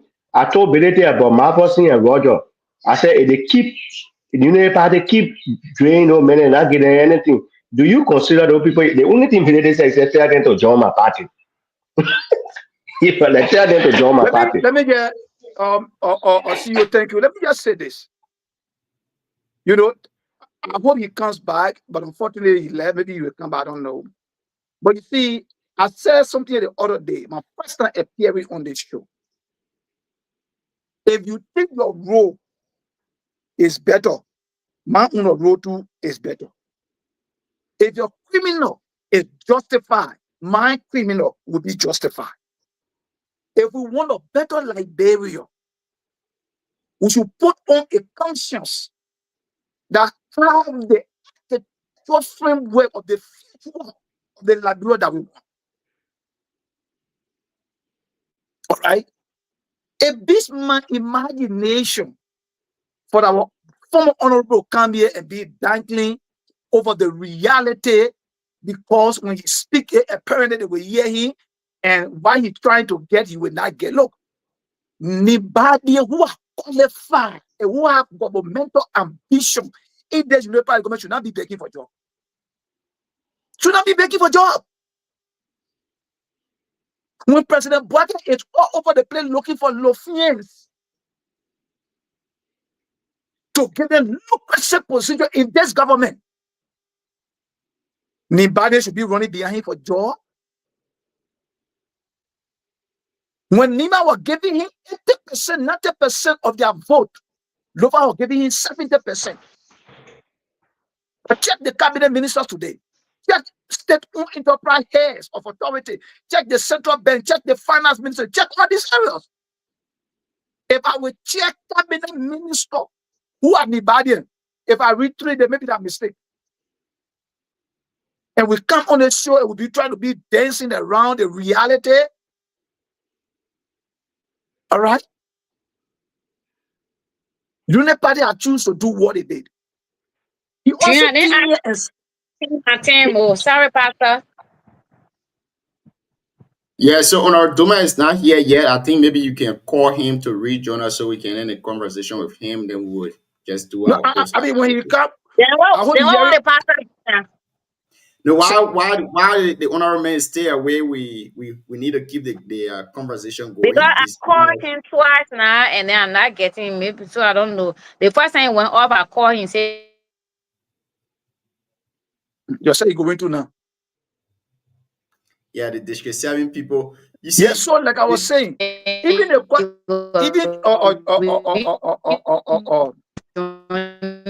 Junior, the question you ask about the police brutality. We are not rating this government. Go to the global index and see how Liberia police brutality is rated since the post-war Liberia. This is the worst. I disagree with you, sir. No, I'm not debating with you. All right? This is the worst. And I will lay down evidence. I don't have to come here and debate with people. The evidence are there. The June 7 protest, he talked about the train people to go shoot. We saw how unique and organized the June protest or police services were. To the point that the police had to cook and bring this guy food and they ate. In 2029, I mean, or 2019. Hold on, Pastor. Don't do that. Don't do that. Don't do that. Before the police, hold on. Before your CDC police started giving water to people, CDC have brutalized student leaders. Don't do that. Don't do that. The embassy ahead. So hold on. So that was a cover up. So you didn't give. Hold on now. Hold on. You explain. Hold on, Pastor, hold on now. We're having conversation with guests last year. June 7, you didn't give food to anybody. December 17, that those people were cooking their sausages on the main road there that you brought the water there and destroy. You didn't give food to anybody.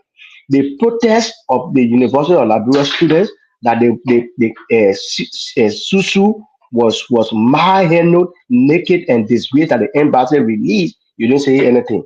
When those embassies near Monrovia get their release, the next demonstration before CDC police started giving, let's say the government at the time, they may not describe the police as CDC police, start giving water to protesters. That was a cover up. Do not do that. Continue now? Can I continue now, sir? Thank you. So I will again debunk that. The protest you're referring to, that the quote-unquote CDC COP got engaged with the students, we here will still condemn today. And they brutalized some of those students. We condemned it at the time. The police were never involved. Okay? Number two, there were two major protests held in our country. I'm not talking about the 16 billion protest, but I'm talking about the one orchestrated over now by the CPP and now the Henry Costa. June 7 was the first, and they were fair. Unfortunately, I'm not in the chat room. I provided a video in the chat room so they can play it.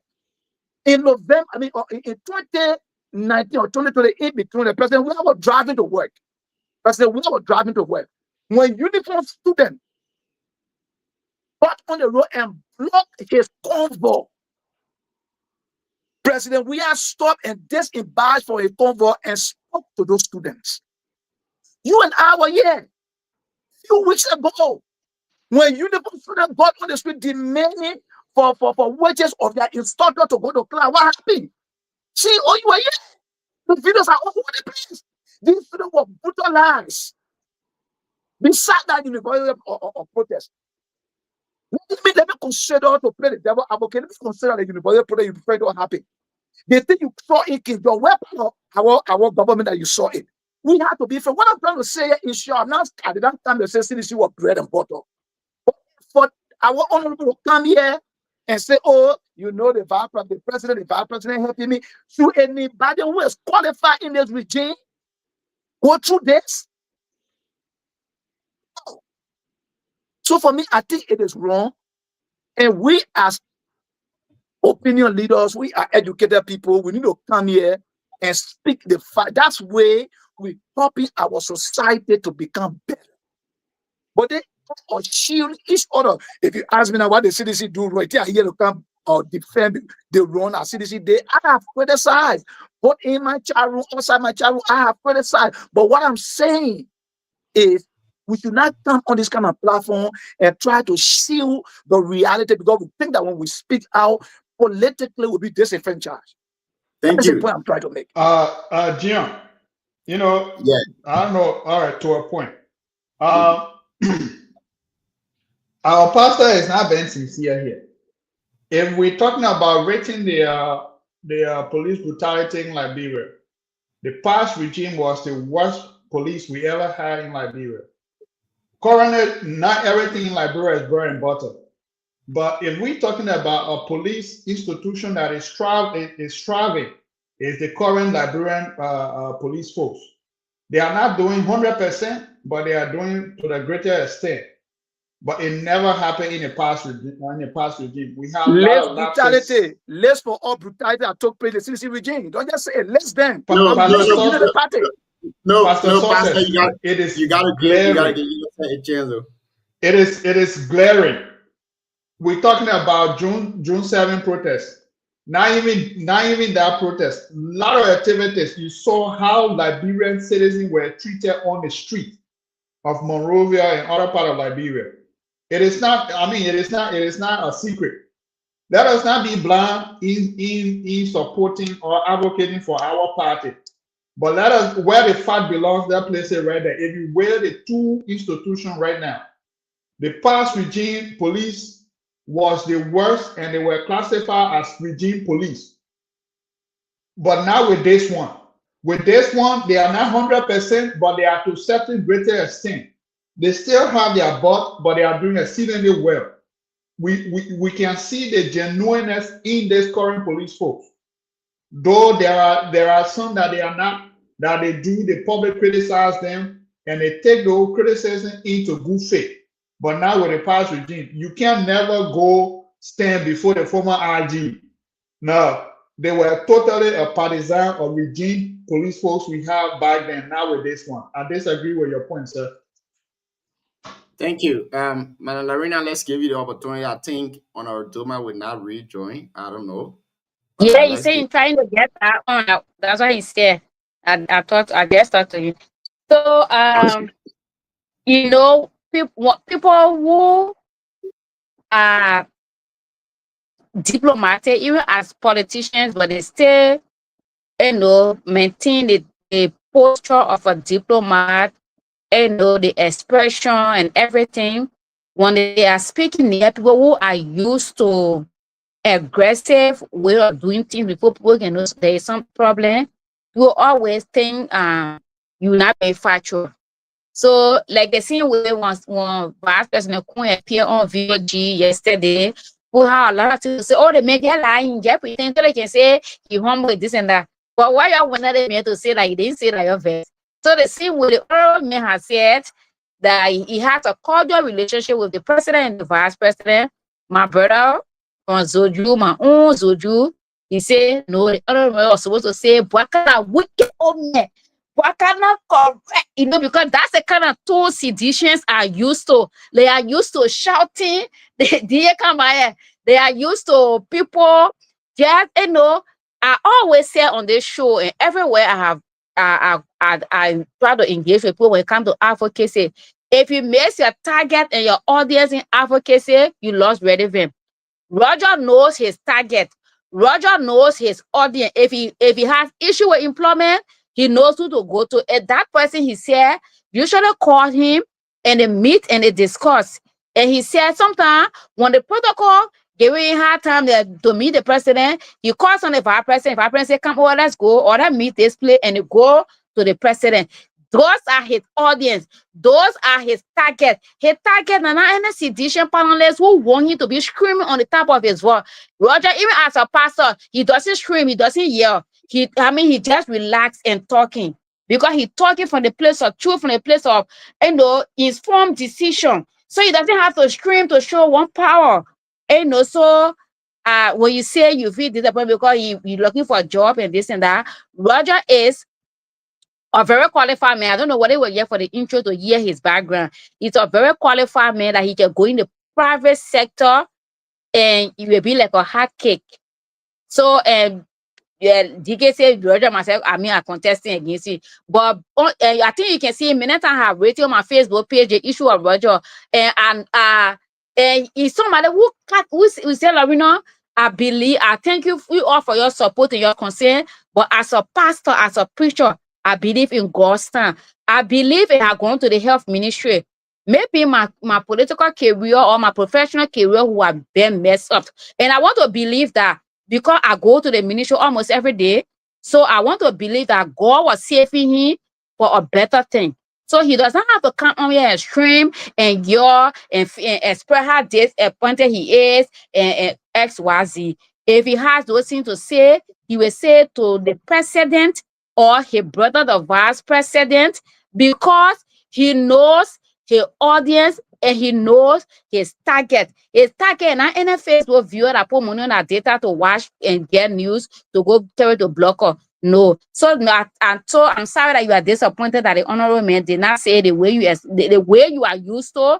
He said the diplomatic way. He said what advocacy is about. You want something. So what come on the show to yell, to blast, to do? So if he has anything to say, we say to the people that are concerned, it doesn't concern you, me, and anybody on here, anybody watching this show. And then, so I know I had a second question for Honorable Doma. I hope he's watching. So I don't know if you want me to say what I wanted to say to him instead of a question, or you can also wait. No, go ahead. We are already out of time, and Okay, maybe we so can check with him. what I just wanted to say to Honorable Doma is to him, but it's addressed to the leadership of the Unity Party, is that one of the things we campaigned on was rule of law. So when we say rule of law, it entails a lot of things. One of our king's men, one who sacrificed his time, brain cancer, and went to school and became a lawyer and went to the and became a counselor and went to the highest court of the land, Kabina Janet. He had an issue with the CDC, and because of that, they removed it illegally. He went to the ECOWAS court, and the court asked that he be reinstated or they pay him those benefits. And in my mind, I thought by this time the Unity Party were, initiated some arrangement or engagement with Justice Kabina Janet. But I haven't heard of that. Even if they are done it, nothing says, beyond closed door. It will become a news. Maybe he will say, no, I thank God, this and that. So we are asking the Unity Party government led by Ambassador President, His Excellency Joseph Yuma Boaka, and his own son, his bear boy, our own brother, to look into the case of Kabina Janet. And it seems that our district is unfortunate because Kabina is also from District 7, and the rule of law is not affecting him. We thought by this time his issue will be on the table for it to be discussed. And then District 7 again, the district that gave the highest vote to the county, we seem to be like we are nothing. With the exception of Anthony Minister Myers, we don't have any other person. And so we are also asking the president, I want to say, first of all, thank you for what we are heard tonight from Honorable Doma with all the negotiation that has been going on. We hope it continue. We hope it yield result. We want you to please speed it up. It is not possible that The chairman at the economic free zone is powerful than the president, the vice president, everybody. Whoever is fighting is around the president and fighting this appointment or whatever. We just pray that they come up with another appointment for the honorable man so that we can see the result of the vote that they gave the Unity Party government. And District 7 should also put United Party should also put the issue of Kabina Janet on the table. He's one of our own, he's our kinsman, he's from District 7, and we still will campaigning on rule of law. And let's try to see how we can implement the ECOWAS ruling in the case of Kabina Janet. So that's why I would like to say to the honorable man, I didn't have a second set of questions, but just to say that we make Sidisha, we expect you to come on here to back the president, the vice president, but remain calm, remain who you are, and know your target. You know it. Your target is the president, the vice president. If you have any disagreement, go to them to discuss it. Let Sidisha feel frustrated. Let them feel very frustrated to the point that even they won't go do that blood pressure, they can do it, no problem. It should not just affect their health. But do not do it the way they want you to do it, because they want you to do it that way so they can blog about it. They can have blogs about it. Say, oh, Honorable Doma, former Lord, because just 7 days, he did that. That's all they want, and nothing else you will get out of it. So I want to commend you for your posture, the way you were diplomatic in your discussion. I want to thank you. Thank you for frustrating the CDC. In Jesus' name. Thank you, Madam Loretta. Whose time was it to ask a question? After Madam Loretta, whose time was it to ask a question? It was my time. I asked him the first question, he will answer, and then he went off. So so maybe you can repeat it, and he will answer that. No, he did was about the lesson learned, and then he did. I think he was trying to conclude, and then it went up. But what I have to say to him is not a question per se, but I like to say that Nema County is all we have. Of recent, Nema is in the center stage of back and forth, and as a leader of the county, I think it's about time that the background work take place. We need to bring our people together. What is happening in Nema, it makes us look very light, and people are trying to get at us. I think that's what it is. But as a leader, I'm encouraging and calling upon you and all other leaders to come together and iron things out in Nema. Of recent, we've seen back and forth between our senator and the honorable VP. And I know it's just a political distraction from folks that are trying very hard to gain popularity. But as a son of Nema, and as a former lawmaker of Nema as well, I think it's about time that the work be done, be it UP, whatever NDR, any other arrow or any RP you part of. It's about time we put Nema forward and do away with the party identity. For me, the only party I have supported, the only person I have supported in Nema all through my life has been the late Senator Johnson. But other than that, I support a party that is doing well. My second choice in Nema is Unity Party. But equally so, we need to have a total calm in Nema, and let us not follow the wave of what I call chaos violence that is taking place in Nema and Liberia a lot. We need to really focus.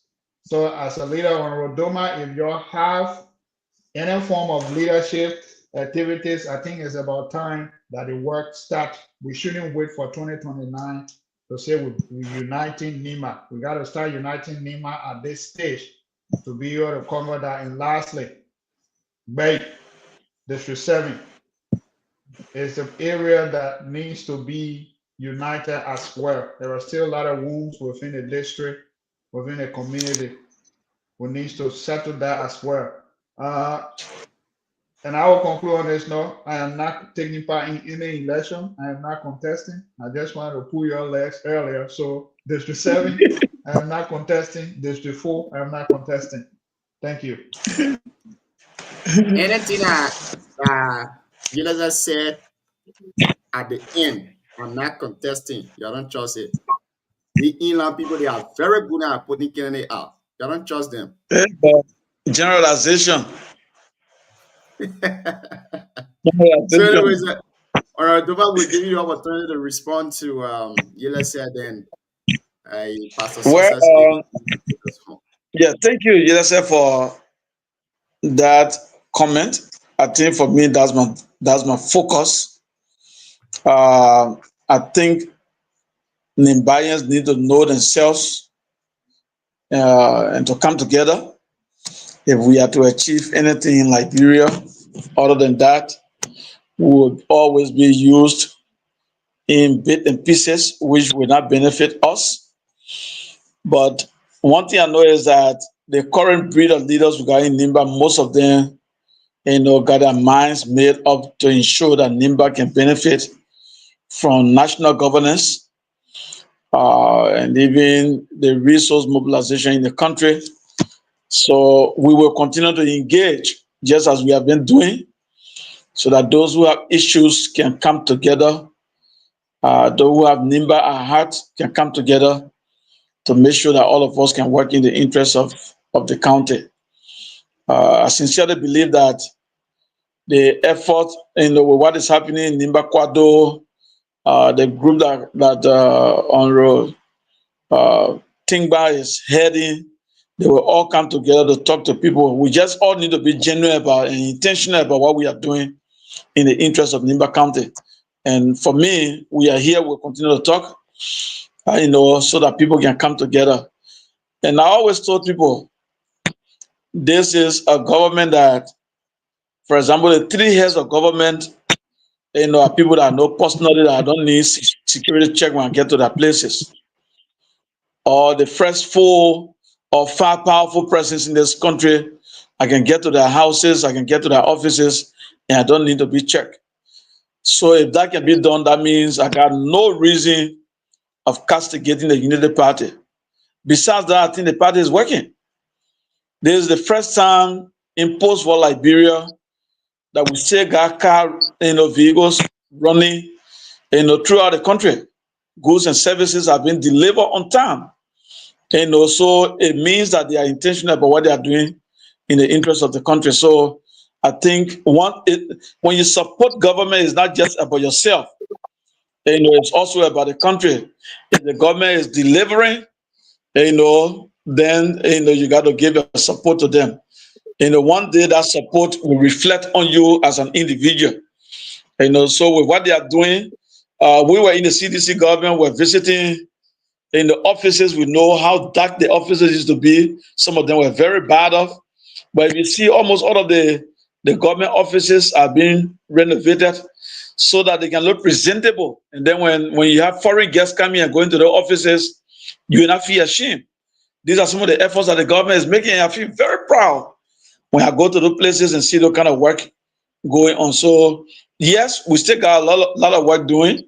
And like I always said, even though our friends from the other side would not want to hear it, the damage that was caused, to this country, to repair it and begin to work for the country to grow is going to take a few years. And I think the Joseph Boakai-led government is just doing that. And I know that with time, all of us will be proud of, their performance in this country. Thank you. As a Success, AB Dennis, let's give you the opportunity to ask your 2 questions, Chief. All right. So again, CEO and everybody, thank you. Unfortunately, I might just be a comment if I'm allowed. I don't really have a specific question, and I also want to appeal if I do, and that he respond. I will beg to take my leave because my job time is approaching, and I drop an hour to go to work. So, but I want to say this. Thank you, Honorable Doma. For me, people who served our country, whether be it with my political party or outside my political party, I will always accord them that courtesy because being a spiritual person, I know what it takes to be a leader. But it would be illusional for me to come on this platform and believe that a supporter or a surrogate of the Unity Party will praise the CDC government or a sedition will praise the Unity Party government. These are the deception that got our country the way it is. The government will take over and denigrate the past government and say they are doing nothing altogether. But then they are doing the best. Then when they leave from there, they expect the next government to come and praise them. This act is what kept our country going the way it's going because truth is no longer in the political landscape of our country. All right? You, Mr. Doma, being a former legislator, a lawmaker, who is to create or make law, legislate law, and create check and balance for government. You alluded here that the reason why you could not support the renewal of Asila Metal, whatever deal or whatever it is because when you went there, what you saw was displeasing to you.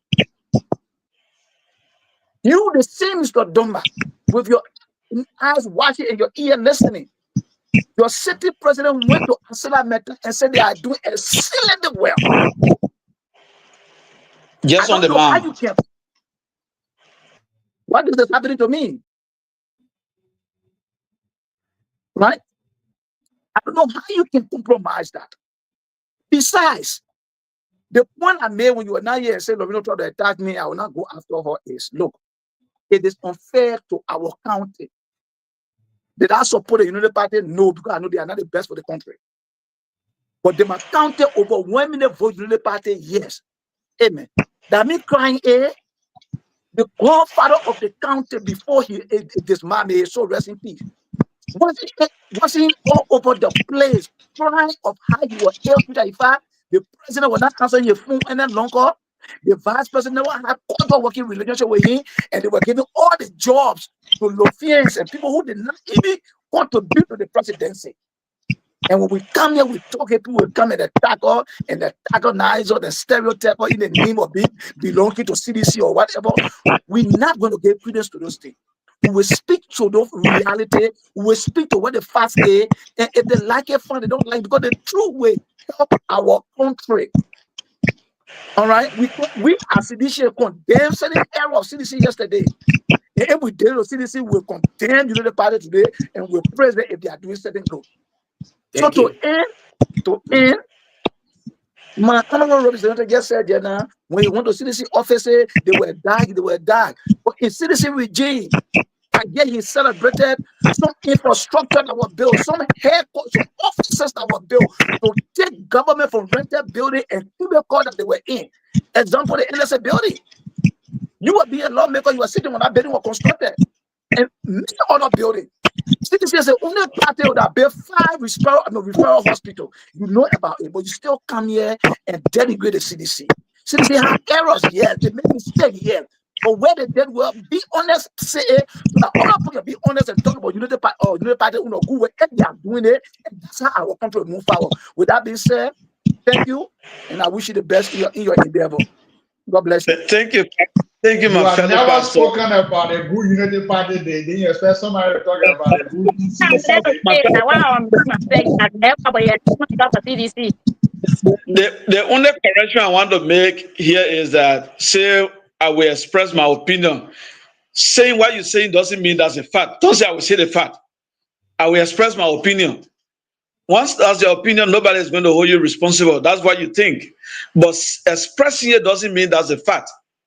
You know? So, yeah, all of us are expressing our political opinions, to benefit our political parties and what have you. Even the Donald Trump, it's not just unique to Liberia.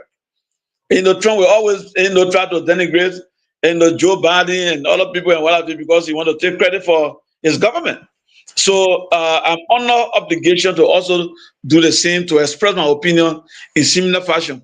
I can't deny that CDC did not do some job, but I'm always saying that what CDC did, I think Unity Party did far more better than what CDC did, and this government is going to do far more better than what CDC did, and that's my opinion I'm expressing right here. Thank you so much, Honorable Doma. Thank you for being with us here Thank you, tonight. sir. And Jay, may I take my leave, please? I'm getting late for work. Okay, sir. Pastor. Thank you. CEO, you're not still treating me fair. You're keeping me out of the channel. I got information I want to put in that channel because you keep denying my fast. I want to provide them with, I think, information only you get a GM to put it up. So, but anyway, you have a wonderful show, man. I love you guys. Thank you. Pastor Sosa, to a point, my CEO is different, and my CEO Allen. I'm a different CEO. Now you are talking to. Okay. Actually, I'm making mistake. I'm talking to Mr. DK. My man, I will put you in the chat room today. Let the guests go. We'll talk behind the scene. Thank you, Chief. Hey, I will go in and let them rebound. Thank you, sir. Thank you, Honorable Doma. Thank you for being here tonight. It has been a really great conversation with you, and we appreciate you for being here. But before you go, there have been this speculation in the corner that during the 2023 general election, the Unity Party supported more than 3 candidates in District 7. How true is this information? Well, this is not just unique to 2023. I think 2023 was even better than 2017, because I can remember at the launch of the Unity Party campaign in Saglebi in 2017, when we went there, they told my people to leave the place with my banner, even though I was on the Unity Party ticket. So Unity Party got a strategy where they try to support 2-3 candidates in order to get to a mass vote for the presidential candidate. So the same thing happened. I was aware, everything that happened in the 7, I was aware, but I maintained my posture, because like they always say, we're looking at the bigger picture. I can remember when my group from the Zoga Belt went on a campaign trip with the campaign team, they said they should not talk about me. They see here, because they went to bow. Say, we want you to talk about Rodoma here before the people go against the thing. As if to say I didn't have supporters in bow. So these things happen. That's Unity Party's own strategy of elections. Sometimes they affect you as their candidate, but I hope that the Unity Party can improve on that. So yes, they're happy I was aware of it. But I accepted it, and I still maintain my membership and support my membership with and support to the Unity Party. So have you in any way expressed your dissatisfaction to maybe the chairman of the party or those in hierarchies? There's not something that is just unique to me. I can remember when Honorable Yonkwe, the very week Honorable Yonkwe left to join the ANC, I was one of the presidents that Mr. Cummins approached, and I told them that as far as I'm concerned, Unity Party has done nothing to me, and I was not going to leave Unity Party.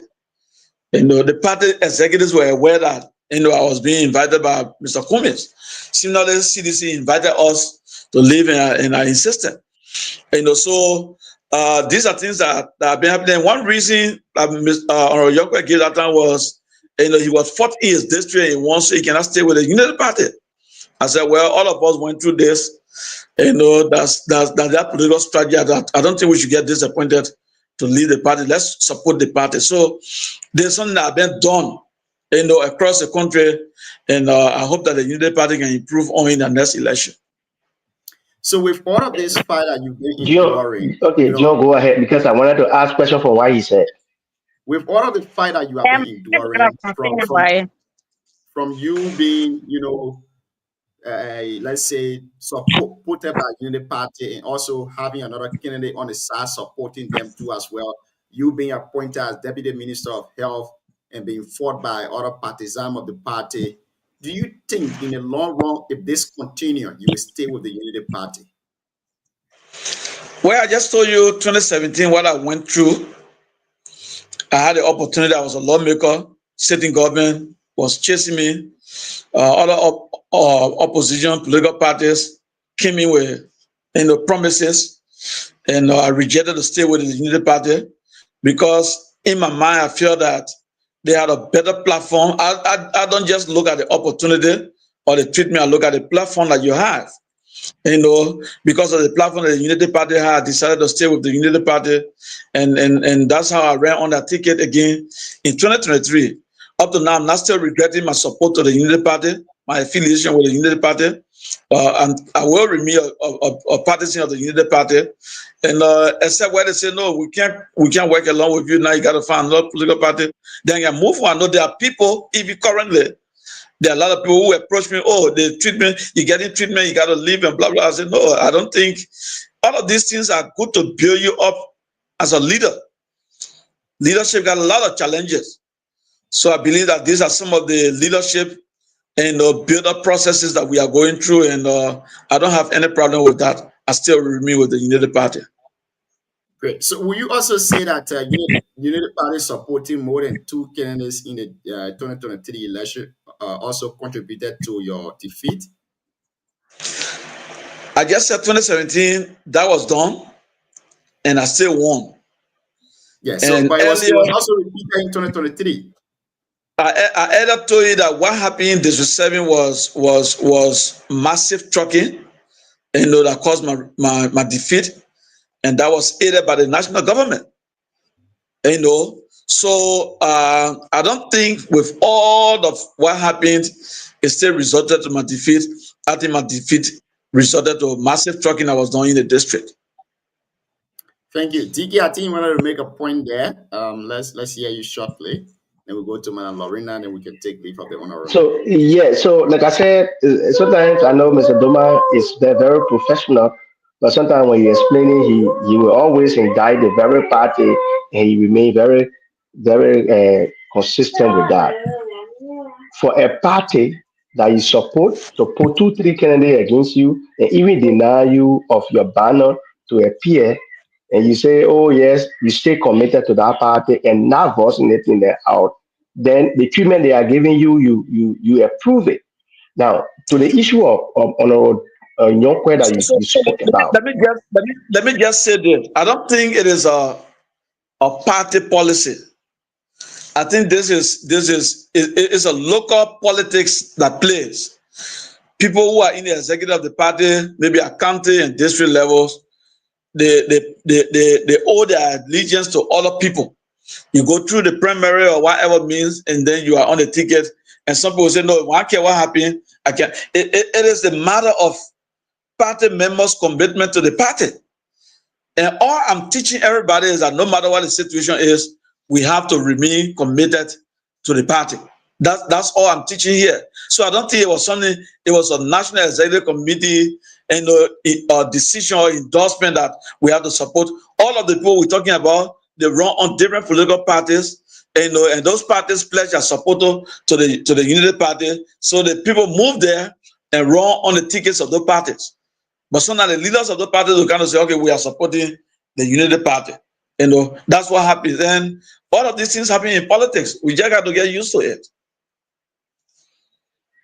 Again, Mr. Doma, I know because of your religious background and how you are in politics, you will not voice anything out. I strongly believe that the treatment Unity Party is giving you is intentional, and other beings in the countries are behind that, because I've been in the Unity Party since 2000. That's the only party I voted for so far. Now, the district you represent in 2011 have represented Duna and Yvonne Kwa as two stalwarts of the party who went to Canada, and Duna became victorious. When they became time for campaign, the party publicly, you were part of the Unity Party at the time, the party public campaign for Duna everywhere they went.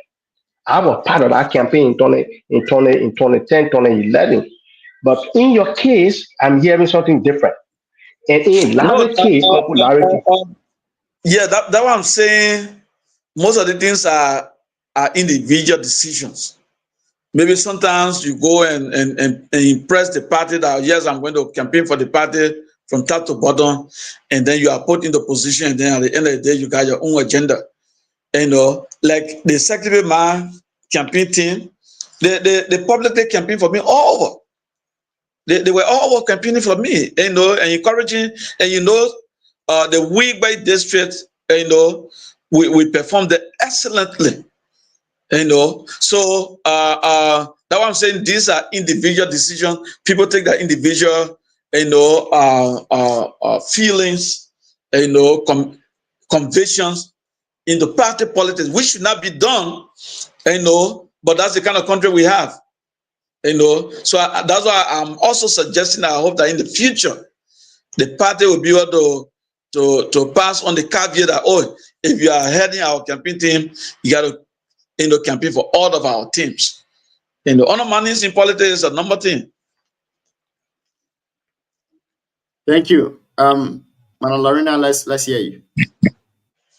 Yeah, I wanted to say I don't think it's unique to Honorable Duma, but I think the JAG has selected people that do that too.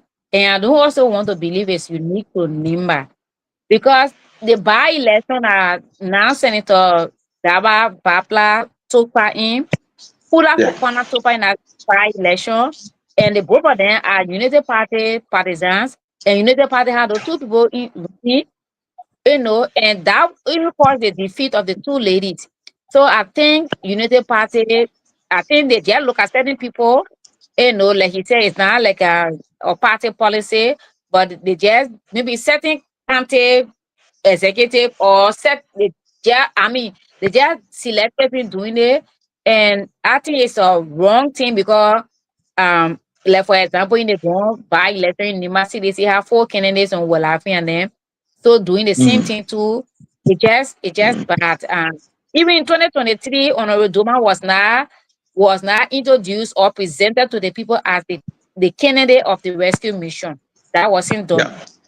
So it was only said, oh, this is Roger Duma, like your son, like a lawmaker, this is land, you know, that's something that was said.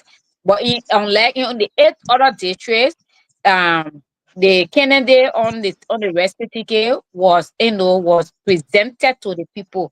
So I think the party need to do better 2023, because if you keep hurting somebody, they may not voice it out, but it teaches them a lot of license, also teaches other people a lot of license, and then they come to respond in a different way that you may not expect. So I think they just need to do better. Although I'm not on UP, but I just saying that because I support the administration. Before we go to Honorable Duma for his parting comment, you were saying tonight that Honorable Yege Koluba is from your camp, ANC, but you've been saying that you are no longer a partisan of ANC, but rather a conscience. Have you switched back to ANC? Not at all. So ANC, I joined the ANC in, I think in 2020, and the ANC Iowa, I established that chapter. I was the first coordinator for ANC chapter, Iowa chapter. And then when I moved to North Dakota, and everybody like, oh, you did a great job in Iowa, so you can't be an ordinary member. So we have a coordinator here, you'll be a deputy to the person. And when I was ready to leave ANC, I did not just decide to stay behind closed door. I removed myself from in charge when I think I major important to the ANC. And then I also said that I told the Midwest, because you know the US is divided into region. The Midwest chairperson, he's also from Nima, Mr. Dugun. I told him that I was suspending my membership until otherwise. And that membership remains suspended, and I still support. I'm not a UPS, I'm not from the MDR, I'm not from ACOP. I support this administration, and I am a Kun supporter. Thank you. Honorable Duma, it has been a wonderful conversation with you tonight. In 2 minutes, you can give us your parting comment. But again, I want to join my big brother DK on the show to say you are going through a lot. You will not say it. That's what happens when a godly man is into politics. Politics is another game. So you being a pastor and also being into politics, some things will happen and you have some biblical reference to give to those things and you will let it slide. But let me say this to you. Political reward is not in heaven. You got family, you got people depending on you, you got supporters, you got everybody depending on you. Sometimes you need to let the cat out of the bag. And that's how politics run. Thank you for being on the show tonight. In 2 minutes, give us a parting comment. Well, thank you very much for the opportunity. And like you said, I mostly believe in behind the scene engagement. Then coming to the public to say whatever I need to say. And I think those engagements are going on well. There are a lot of partisans, that have been very supportive of me. They have been pushing our cause. We want to appreciate them. We don't want to say the party or the government is ill-treating us because in many cases, they have been very supportive of us. Again, in life, there are a lot of things that happen, that you don't have to sit and just regret about. God got a reason, just as you say, I'm a pastor, God got a reason for everything that happens. So whether good or bad, I take solace in it because I know God has a reason for which it is happening. So we are very committed members of the Unity Party, and we appreciate the work that the government is doing. Once the country is benefiting, I think all of us are benefiting. The fact that we are not running here and there, we are peacefully sitting, and we getting our daily, food to eat. We got place to lay our head and sleep in peace. And I think that's what basically we need. We got children going to school. I think these are things that we need. So we appreciate the government for the work that they are doing. And whatever that is there, I think we'll discuss it behind the scene as partisans, and there will be common understanding. So I want to thank you for the opportunity you gave us to be on your platform today. I want to thank our listening audience and for all that we have discussed. And let's continue to support this government. They mean good for us. I know that it is a government that got a lot of people into it through the alliance. People will have different behaviors, so that the president want to take a decision because it is an alliance, it becomes a difficult decision to make. I understand it very well, but on the overall, I think the government is working in the interest of the country than what we saw the past years. I know our friends from the CDC don't want to hear that.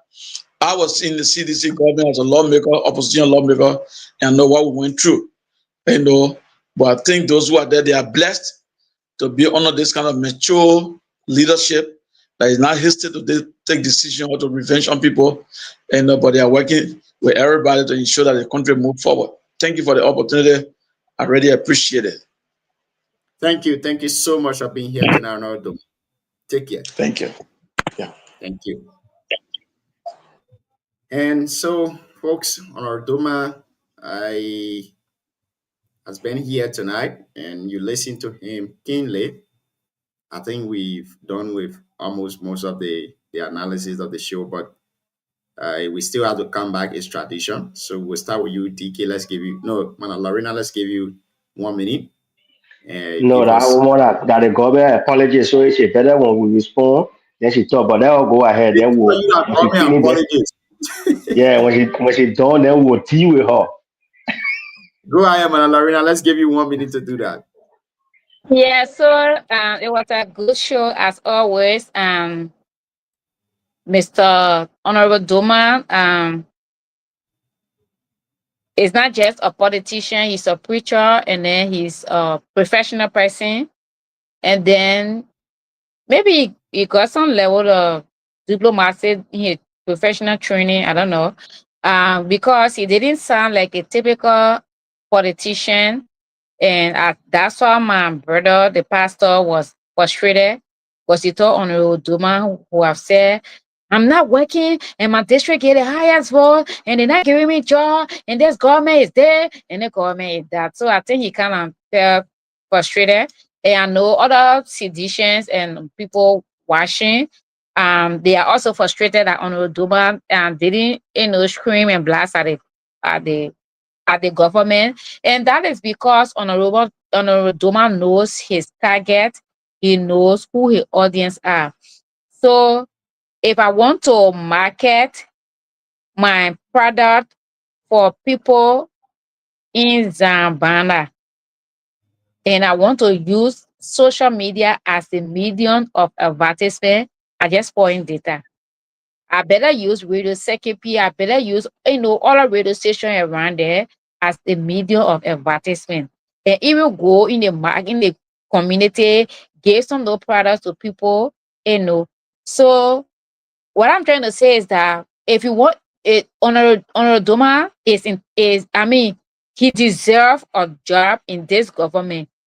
So he's qualified, then he's a Liberian qualified and a member of the reading establishment.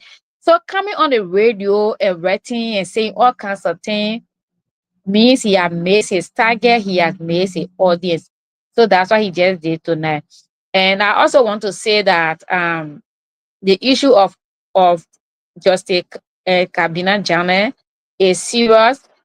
The rule of law we're talking about is not only corruption, to say, oh, the person they stole, or there's allegation, you suspend that person. ECOWAS has said, I made a ruling in the case of Justice Jammeh. It's almost 2 years since this government came to power, and this government, one of the pillars is rule of law, but they have said nothing about it. So I'm hoping that they will try to put his issue on the table so that he can, because serving reaching at that level in a particular sector, and then you are removed, you don't get any benefit, you just sit down until you can have a case, you don't have anything. I mean, it's kind of frustrating. It's something that will make somebody traumatized. And now that he got this ruling, that during the CDC administration, CDC, we know obviously they didn't respect the rule of law. They didn't say anything about it. We hope that United Party will be able to address the issue. And talking about the rule of law, something I want to say, though we didn't discuss it maybe because of time, is the issue of Brian McGill and RG Gregory Coleman. I think they are person. I think they are related. I think they are have some kind of a connection, because and I'm glad at this time Junior is siding with me on this, because the last time when I said listening to the press conference, seeing people body languages, I was trained by MSF that I provide counseling for rape survivor, do medical certificate, go to court and read certificate. So I deal with people, I deal with judges.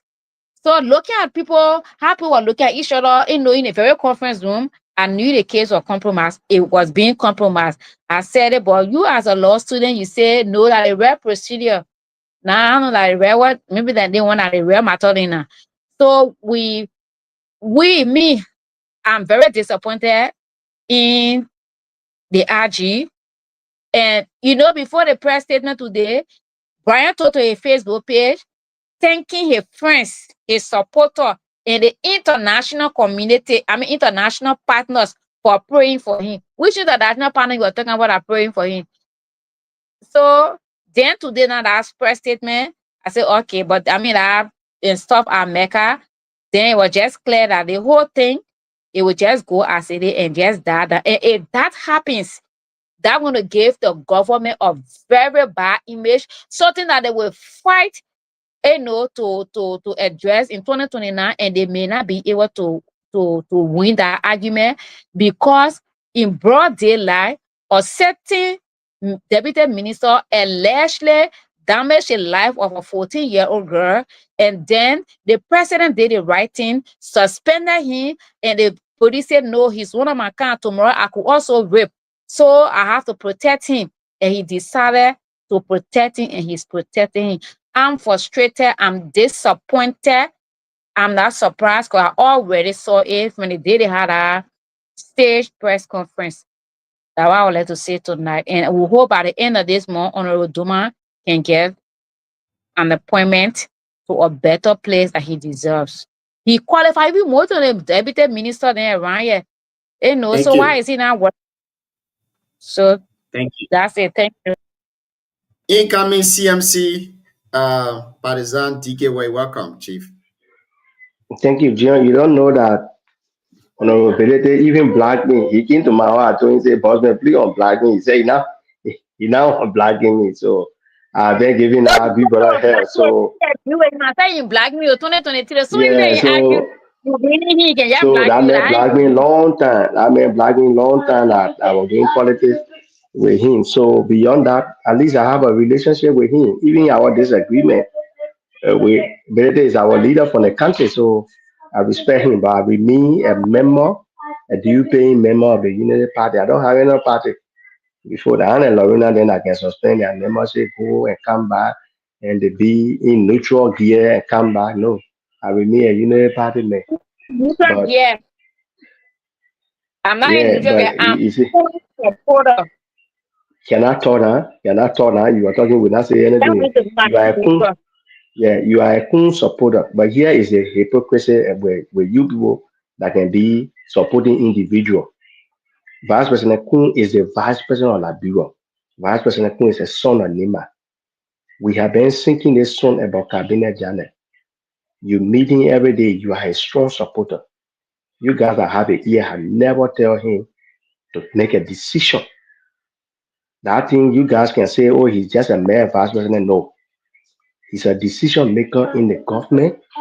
Vice President Kun was given decision to reduce the price of yellow machine. He did. He reducing egg and whole lot of things on the market, meaning he's a decision maker. Kun is silent on so many things in the country.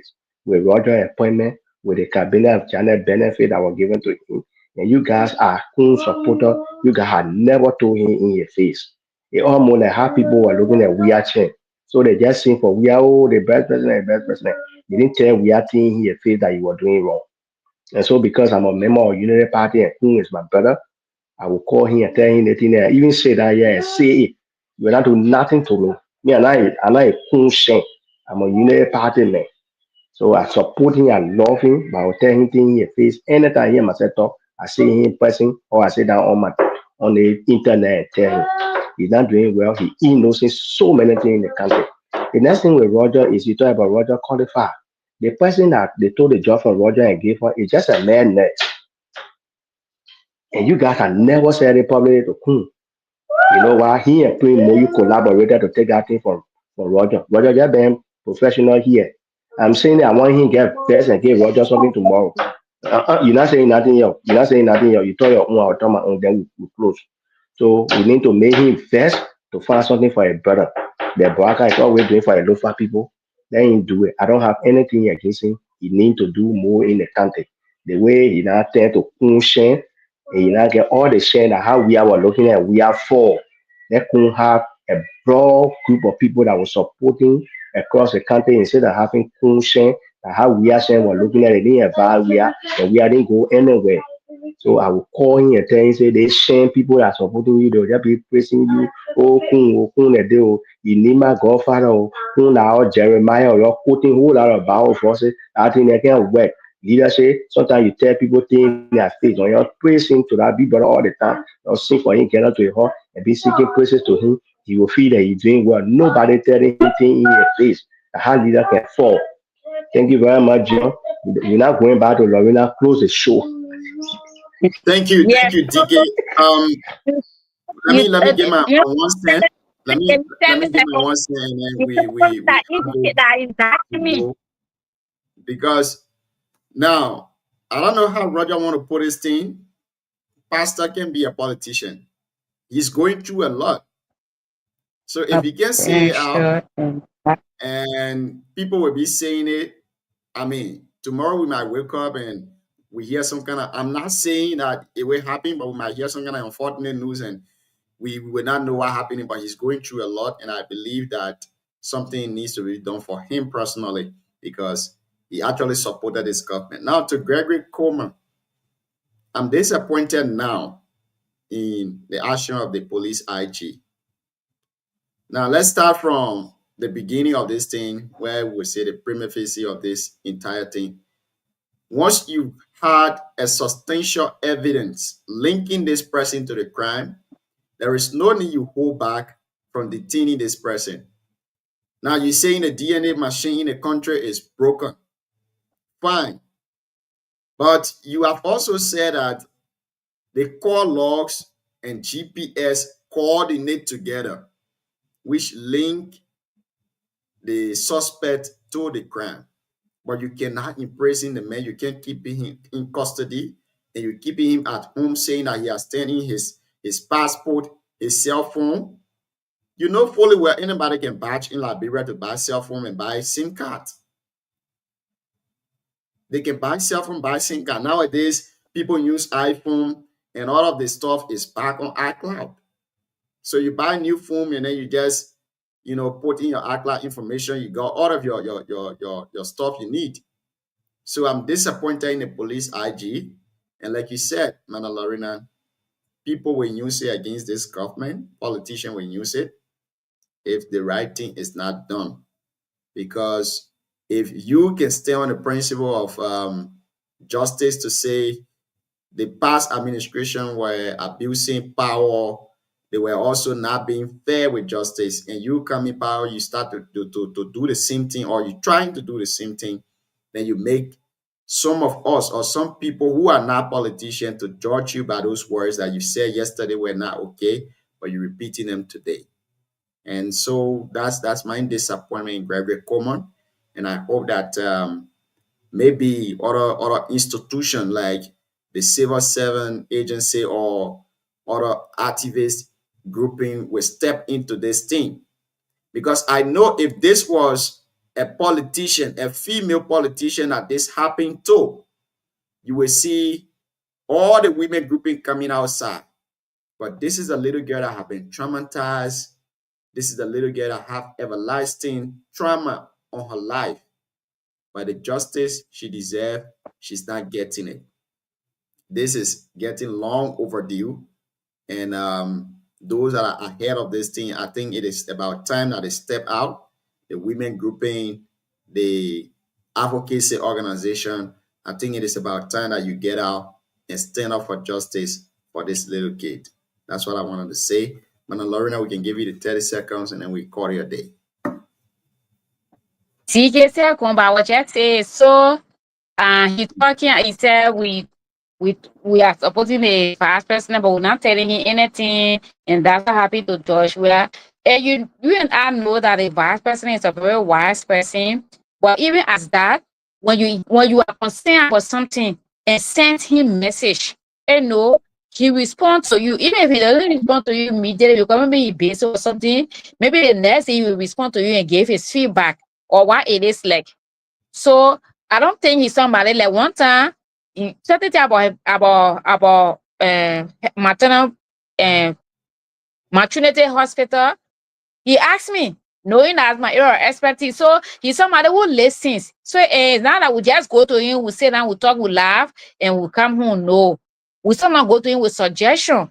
Like even when I heard that he was going on the radio yesterday morning, I was like, I hope he's not going to do the unexpected. So I sent him message, So he's not somebody who doesn't listen because he's here. He always says he's not like Prince Johnson who had like extra grace, who just say things and everybody follow. So he always consult. So, but one thing I will not do is I will not come on Facebook and condemn the president. I will not come on Facebook and condemn the vice president if they do something. Say I don't have no direct link to the president. If something happens, maybe I'll tell the vice president, I say, how you feel about the other thing? And then he will tell me how you feel. Like in the issue of asthma matter, I start with the vice president. I said, what do you think? He told me what he thinks. So I said, okay. And I can say also, so that's what I would do. But if any other government official below the two people, you do something wrong, especially those appointed people, you do something wrong, that you can't call somebody mind part because you want deputy minister or minister. I will publicly disagree with you. Still respecting as a minister or deputy, but I will publicly disagree with you if they say you cannot do that in a public space. If they say you see, I will also anything like Brian Magiola alleged damage of 14-year-old girl, I will say it. But to say I will come in the public space and say, no, I will not do that because you know why?